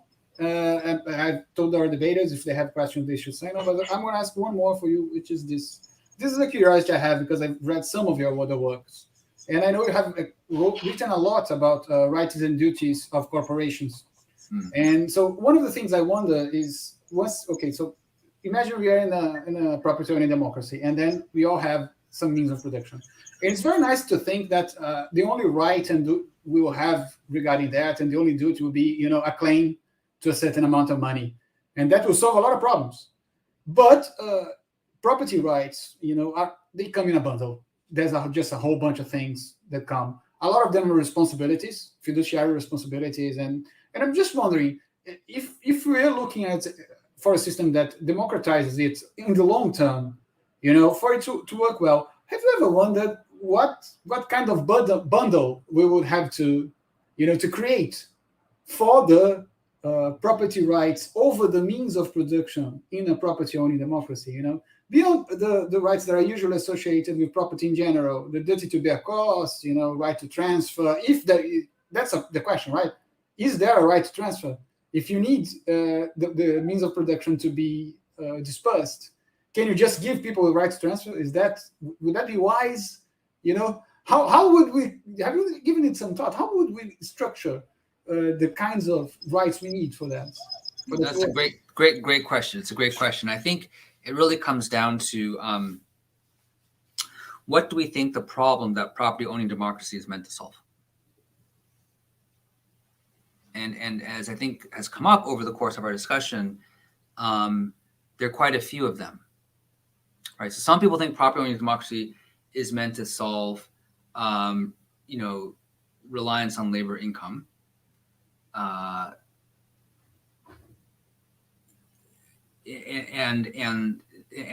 also to provide people enough wealth, let's say, to sort of avoid some of the difficulties and challenges and stresses that come from relying on labor income without any kind of savings or ownership of real property and things like that.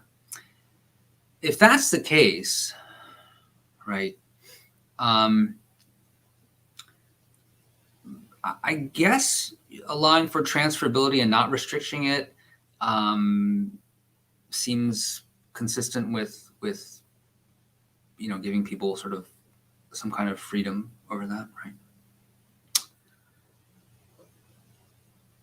If property owning democracy is meant to give rise to greater control by workers of firms, which is Sam Freeman's view, then there'd have to be some restrictions on alien. You couldn't sell your share and then give up your rights to control the firm, right? That would be, so it would be sort of the bundle would sort of be there together. But I think, as I mentioned earlier, I'm not so sure that ownership of shares in the firm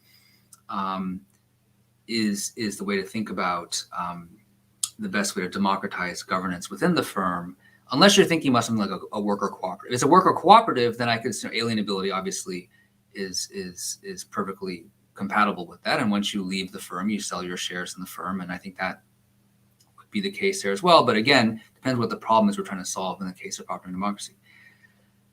The more that I think about it, and then okay, so then there's this. Then there's this, for me, the more I think about it, I think that what property democracy for me is meant to solve is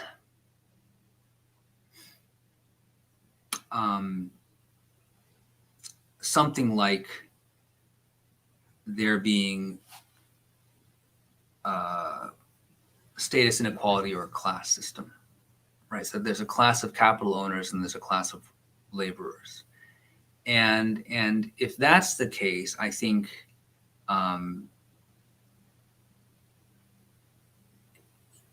Yeah, that's a good question. I think I would just argue for something like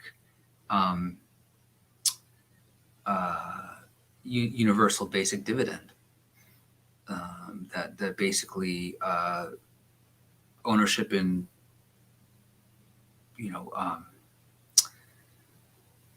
on behalf in trust for members of society and as members of society for whom these assets are being held in trust, you basically receive a certain kind of dividend from that ownership. And it'd be something like that, I think, that would sort of basically get rid of this idea of there being one class versus of labor. And so the interests then of labor and capital are much, well, they may be in opposition, but at least it's the case that everybody has an interest in the ownership of the means of production in a private society. I mean, something like that. So there's not even real ownership in the traditional sense of control or alienation. It's really just more that everybody's status in society is that of an owner of capital, and to be honest with you, that's I think for many people in the United States who are in my position, that's what we experience, right? My retirement fund is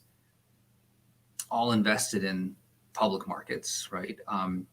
And I have my interests as a capital owner are met and represented by the system, right? In a way that they're not as if I relied upon my labor, right? So when the federal government, right, is basically lowering interest rates to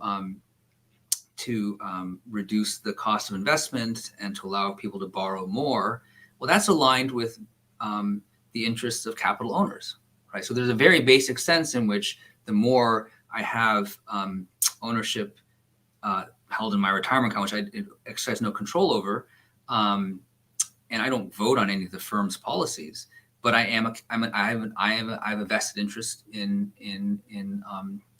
that's aligned with the interest of capital, right? And it goes against, right, my other interests as well, right? And so I think that's where I sort of have come to see it that kind of a way of it. So it really depends on the problem that you're trying to solve. And then if we were to go to the other example that I mentioned, which is small business ownership and sort of that kind of property and democracy, then there what's really going on is it's not so much you may sell your firm and things like that, but I think we'd have to worry about access to capital. And at the end of the day, I guess the question is, how do we avoid the accumulation of wealth? I mean, that's one of the biggest challenges that I don't think is dealt enough with in thinking about property and democracy, right? Because ultimately, the accumulation is kind of inevitable under these systems. So you have to either have some kind of taxation, right?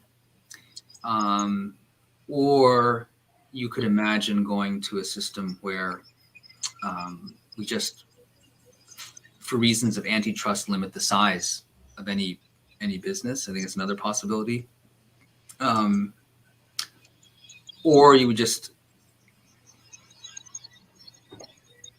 we'd find a tax on wealth directly. So but that's a part that hasn't been talked about, and I think that's actually really where the real work, in some sense, has to be done on thinking about property and democracy. It's about sort of that side of things, which is how do you ensure continuously widespread distribution of the ownership of means of production. That I think is actually something that people don't talk about enough of, and that's when this scheme looks much more redistributive in a way that I think Rawls himself really didn't even want to acknowledge. Right. Okay. Thank you. We have two more questions. Okay. The first one is from Bruno, another of our students. He presses you a little on the issue of social liberalism. He says, in your lecture, you said that POD has an advantage over liberal socialism because private ownership of the means of production counterbalance the forces against the central power of the states. Isn't this actually an issue resolved by the fair value of political liberties? And he says, would liberal socialism have an advantage over democracy of proprietary citizens in which market interests could prevail? It's a great question. I'm not, Bruno, I thank you for answering that question. I am not resolved on this question. And I may be revealing an American U.S. bias in my answer.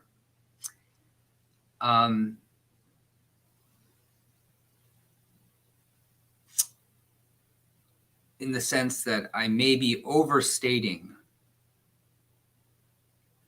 Let me say, I may be overstating. Okay.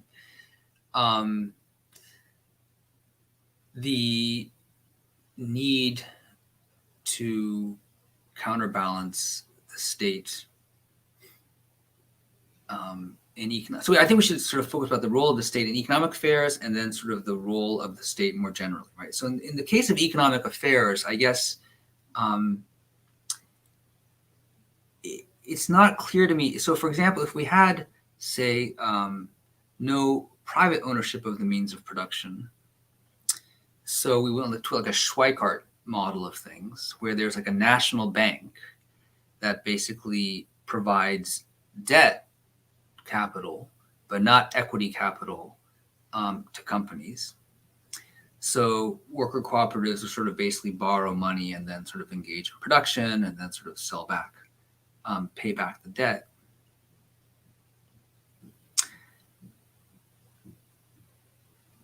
In an economic system that was like that,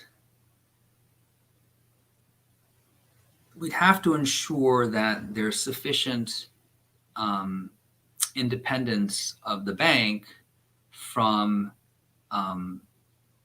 pure politics, so that decisions about the allocation of capital were made in ways that were consistent with sort of broadly operation of the economy and sort of things like that. And maybe that's possible to do by insulating the economic decision-making from that of pure politics. But that was kind of, in my mind, what I had in mind with regard about worrying about that kind of influence.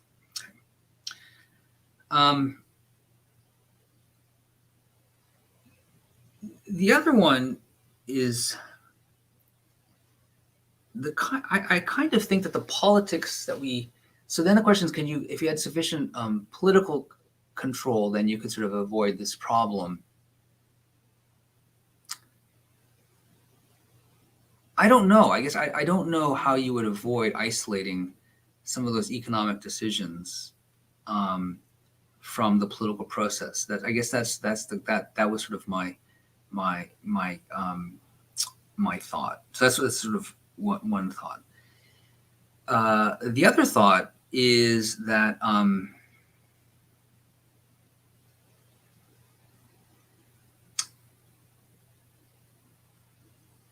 there's a sense in which political decision-making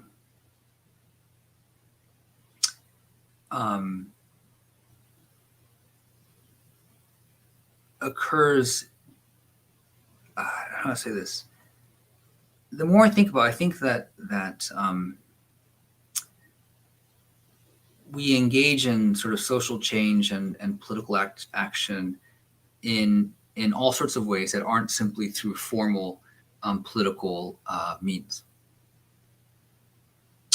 And so there's a sense in which having a broader range of ways in which we engage in sort of social change that would extend beyond formal politics seems to me like a good thing from the perspective of a vibrant society. And then I guess the question is, I think I'm sort of committing myself to the view that having private ownership of productive assets is more conducive to a broader range of political activity than to think about it from the context of liberal socialism. So it's a different kind of conception of where the political is. So sorry. So thank you for that question. That's a great question, Bruno. Thank you, Professor, for one more clear answer. We have now Mauro Filho here. He's one of our translators, but also one of your students, and he has a question for you. Mauro, are you ready? I'm going to put you on. Here he is. Mauro. Hi, I am Mauro. I actually study philosophy of law, but I'm also interested in political theory.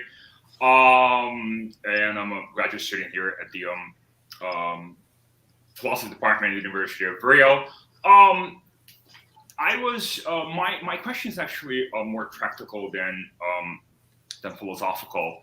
I was really perplexed with one of the data that you included in your lecture regarding the income inequality between white families in Boston and black families in Boston. Actually, I thought I had misheard you, and maybe it was 250,000 for white families and 8,000 for black families, but it's actually 250,000 for white families and $8 for black families, which I think is very. It's not only very unequal, but it's also very bizarre that such inequality actually exists. And that actually brought me back to the city of Rio. I'm not sure how familiar you are with the urban geography of the city, but the city is divided in geographical zones, and these zones they are composed of a number of neighborhoods. And in the so-called South Zone of the city, it's where you have most of the very cliche, famous neighborhoods like Ipanema and Copacabana and all those places. Rent is extremely expensive. And something I have noticed here, and I have actually spoken about this with a few people who actually study this. Let's call it this urban anthropology of the city. Is there are actually certain families who are owners of multiple properties, and they inherit these properties. And so you've got people who inherit, 6, 7, 8 apartments. Each one of these apartments are worth, I don't know, a lot of money, maybe millions.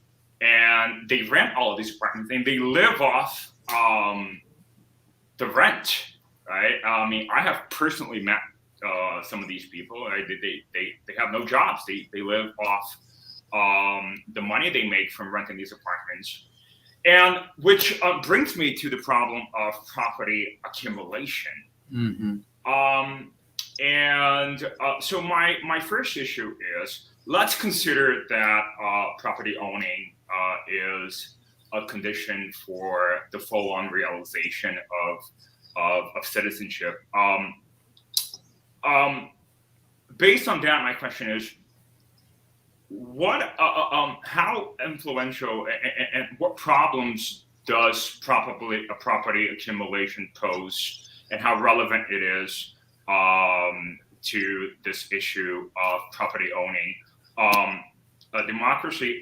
And my second and adjacent question is, how can we solve this issue, of property accumulation? Because this is essentially very unfair. It's very unjust, and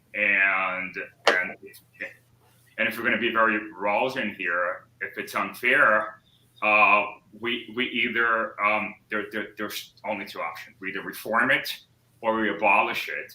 And so I was wondering if you could maybe comment on that. Thank you. Great question. So how can we solve? I think. So this goes, I think, back to my earlier point, is that dealing with the issue of property accumulation is going to be accumulation of capital is a serious challenge that any account of property owning democracy is going to have to face. And I think, your example of inheritance is a powerful one. And I think many people would argue that we would have to have something like a very high inheritance tax, so that that would sort of, for each successive generation, sort of push back against the accumulation of wealth for any one family. So that would be the first point. The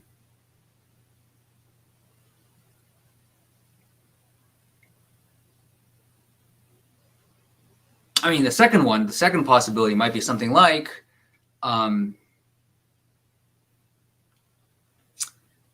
and some people have argued, is eliminating long-term ownership in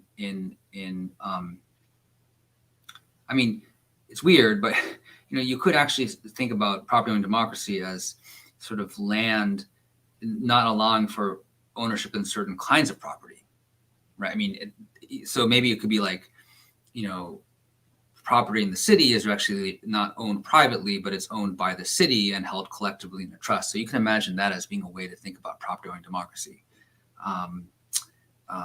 As one possibility there, but that sort of raises, I think, the problems that I talked about before. I guess you could lease the land or something like that. But this really comes back to, I think, Professor Zanitelli's comment very early on, which is that for any kind of approach to really succeed, you actually have to have in place not just the right laws and regulations and policies, but you really need to have people invested in the norms, right, and have the motivations associated with a stable, just regime. And I guess it's that has to change for there to be true reform. And I'm not sure how we change hearts and minds, but it has to start there. Oh, yeah, that's a deep answer. Talking about hearts and minds, I'm sure you are aware. I mean, with our past here in the whole left tradition of thought here, it's very hard for us not to get sucked into the whole capitalism versus socialism debate, even though the focus is supposed to be institutions and not on governments. And not on systems, of government. But there is a question by Ulysses who touches on. I think it's something that we all ask ourselves, and we would like to know what you think about it. Which is this: in your view, is the property owning democracy an alternative for capitalism? I mean, within capitalism, is it a capitalist alternative, or do you believe that the property owning democracy is in itself already, a substitution? It's already something completely different from capitalism.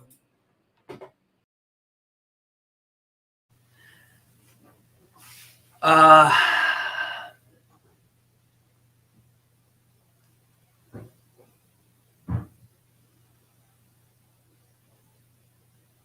a great question. Great question. I think of it as an alternative within capitalism.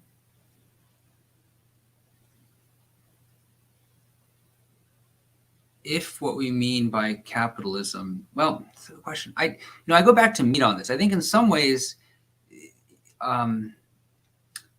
it gets very blurry very quickly, right? I think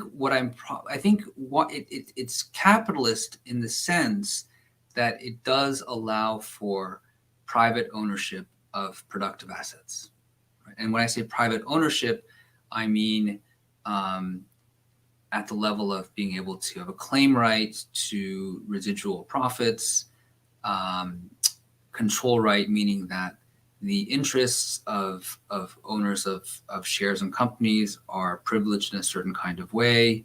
And it means that it's also subject to control in the sense that people can withhold, right, access to capital. Okay, so that in that sense, it allows for the private ownership of the means of production.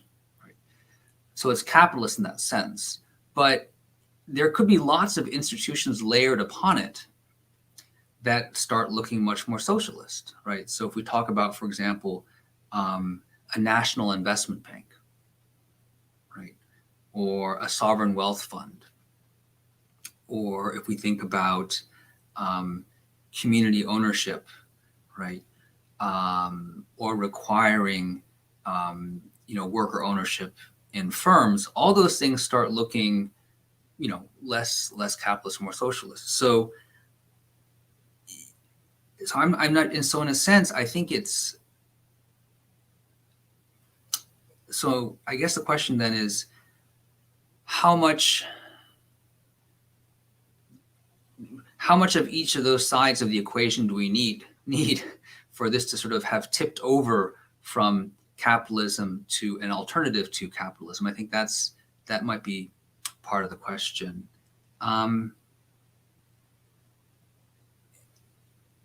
And I think also it's also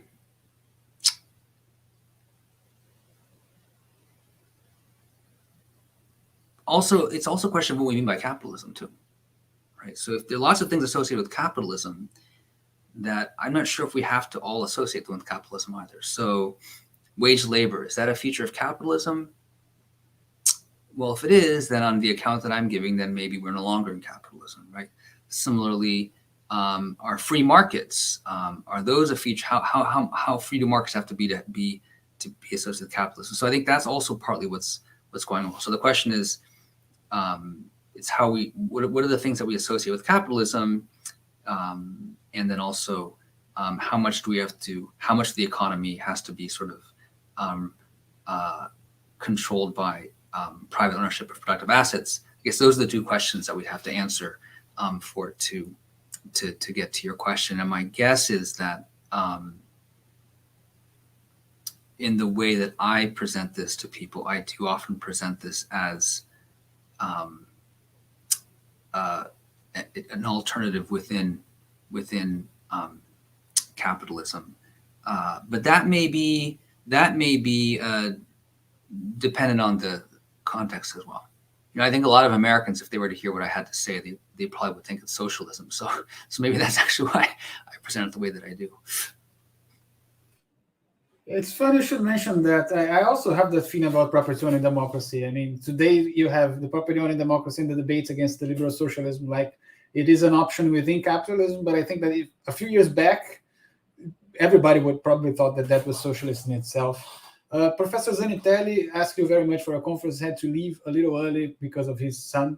He's sick and he needed attention. Since there are no more questions right now, I will pose you one more question from our list. You spoke now of wage labor, and you said, if I'm not mistaken, that, well, if wage labor is a part of capitalism, then you're not sure what you're proposing is capitalism. So I'm going to ask you about the concept of labor and the concept of work, which is something you mentioned earlier too. That's because when you wrote the two articles, the 2009 article, 2012 article, you defined work as paid employment or compensated labor, something of the like. And you used Rawls' concept of meaningful work to argue that you have to reduce the degree to which individuals spend the time, they depend upon labor for their income. And I love that argument. And it was only then that I went to look up for meaningful work on Rawls's works. And once again, I found something which was astounding. Which you have the paragraph 44 on the theory of justice, when he's talking about when the savings should stop within a society. And he says something like, you don't need to accumulate more money. There's a point in which you have enough. And then he gives a very strong, statement. He says, what men want is meaningful work in free association with others. Disassociating, regulating the relations with a framework of just basic institutions. So when I read that passage, to me, it struck me like, so Rawls thinks that this is like one of the main goals of political society, as I understand. Like, this is what men want, meaningful work. But and that rings true to me, as an Aristotelian, that rings very much true to me. Like, indeed, work is not something we do because we need some. No, we actually. But in order for that argument to go through, I'm not sure I would define. I'm not sure the meaningful work I need to do is paid. That's my main point with wage labor, and I'm sure that people need the time to do meaningful work, meaningful activities, but I'm not sure that it is important for them to be paid for it. That's my question. I mean, would you reconsider that today? Would you try to build a different concept of work in order to, Yeah, no, you're absolutely right. I as I said earlier, I think I did not do a good job of distinguishing between work and wage labor, right? I think that's just conceptually I hadn't made that clear, and in part because, and this is an interesting thing,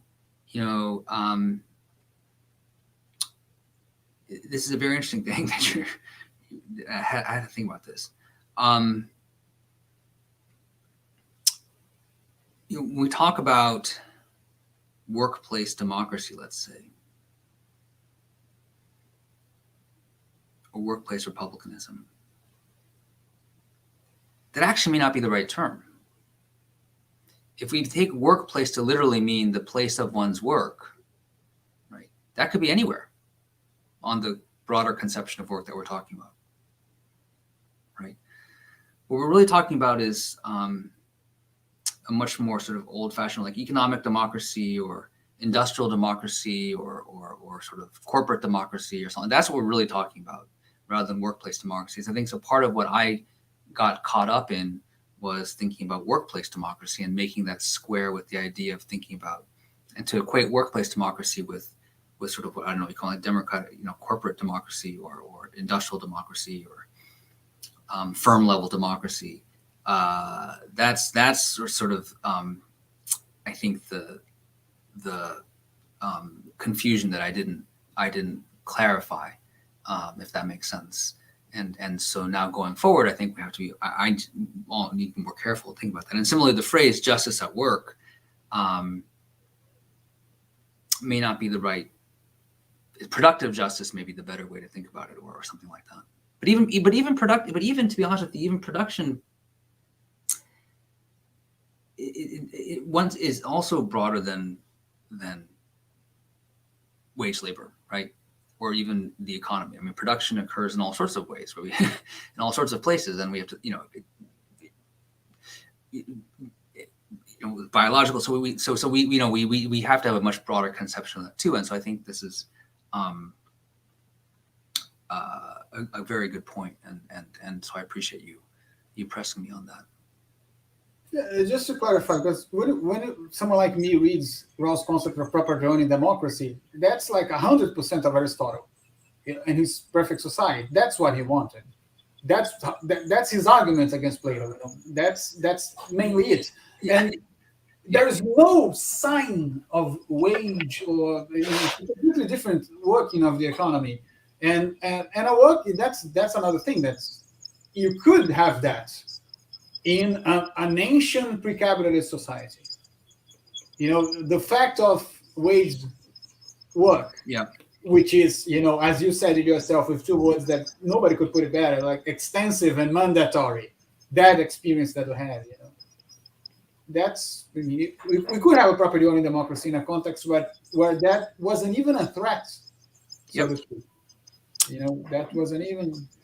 No, and it's interesting that you mentioned Aristotle in the sort of meaningful work. I mean, Rawls himself, and I think maybe other people talk about it. When Rawls wrote A Theory of Justice, my understanding was that he thought that the third part of his book, right, which is all really quite Aristotelian in lots of ways, the social union of unions, and sort of thinking about all that, the development of people, the capacities of humans. He thought that was a part that would be of most interest to people, is my understanding. And you should ask someone like Sam Freeman, who will be here. And that he was actually surprised that people got very fixated on the difference principle in his book, and sort of spent a lot of time working on the difference principle. He kind of felt that actually the third part was really where the action was. But then obviously he since then pulled back because people pressured him about whether you had a political conception of justice or not. So then the third part of the book basically fell apart. But for me, I've always found the third part of his book in some ways the most intriguing and kind of inspiring, and in some ways, and maybe that sort of goes to your point about the Aristotelian undertones there as well. And by the way, you have a really great lineup of people coming through your seminar. I have. And I owe a lot of that to Bruno and Ulysses. Ulysses is going to ask another question right now on YouTube. In a minute, he's going to put it. But they are actually the curators of this. They introduced me to your work, and introduced me to the works of many of the people who are coming. And we were lucky, because that's one thing about Rawls. I mean, to his credit, He's not one of those philosophers who have done great work, but who have not generated great scholars interested in their work. Rawls is great, but the Rawlsians are great too. So that's true. It's not always the case. It's not always the case in philosophy. Sometimes, but they are. And we have I think in Brazil, we have a lot of good people working on Rawls. And we all thought, me and our students in the program, we all thought that this was a unique opportunity, to start this kind of network of debates. And people, they were very, they were all lovely, accepted our invitations, managed to, and just as you did. And I would like to thank you very much for that. Thank you. This will be great. Our students are watching, and it will be recorded. They will be able to watch again. So, but as I told you, Ulysses has one more question. And I think that's the last one. Okay, great. Just No, letting this is great. everybody Thank know. you. But here it is. What about the drudgery that will always have to be done? How to frame this relation with the idea of meaningful work? Great question. So I guess it depends on what we mean by drudgery. So we might expand it to what's sometimes called the dangerous work, dirty work, and then drudgery.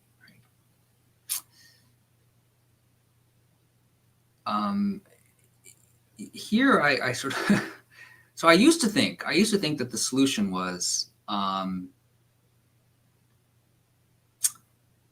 of pure fairness was something like job rotation. So that would be the way to do it. I'm not so sure that's the right way to think about that. The other easy answer, not the easy answer, the other extreme answer would be something like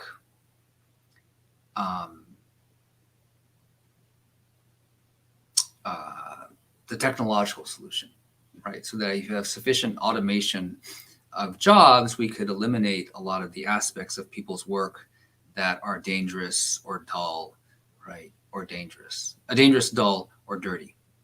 That would be the other way to sort of think about doing that. And that may well happen in certain places, which would be quite encouraging. But I think if I think about your question, right, what it is that there's always going to be some aspect of what we have to do that just isn't seem to fit the definition of meaningful work.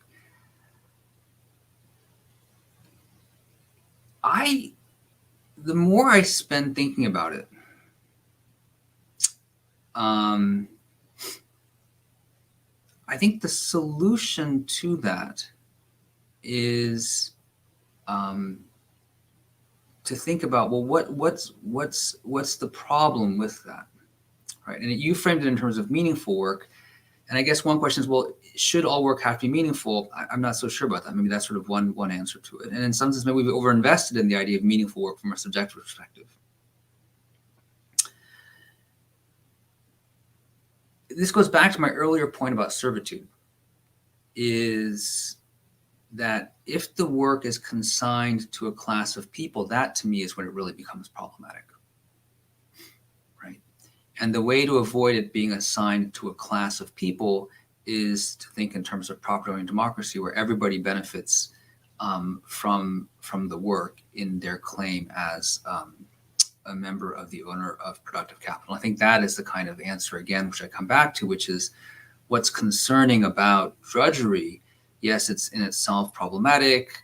Maybe we can eliminate certain aspects from the job, but it's that we consign certain classes of people to that kind of work. That, to me, is ultimately the part that, at least the more I think about it, and is to sort of be avoided. And that is something that we can do through the context of proper democracy. Okay, so that is it. I'm going to put everybody who helped us today once again on the screen. Thank you very much, Professor Hsieh. Thank you very much, Professor Petroni. And thank you very much, both Tiago and Mauro, for all the help. Thanks the audience for coming for our first lecture. We'll have 7 more lectures. They are already scheduled on YouTube. You can put your reminders there, and we'll be back next Friday with some Romania. Everybody, bye. Bye. Thank you so much, and I really, really appreciated this and love the questions, and I hope that we can continue this conversation. And I would love to find ways for us to continue this conversation. So please, if there, please don't hesitate to get in touch with me. Whether if your student would like to talk more, I'm more than happy to do that. But would love to continue this because I think that, as was clear to me from the questions and the discussion, there's some very pressing issues that we face that need to be addressed, and that's something we can only do together. So thank you. Thank you, Professor. Anybody who needs to get in touch with Professor Hsieh can write me an email, and I will put you in touch. Please do that. Okay. Bye-bye, everybody. Thank you so much. Thank you very much. Take care. Bye-bye.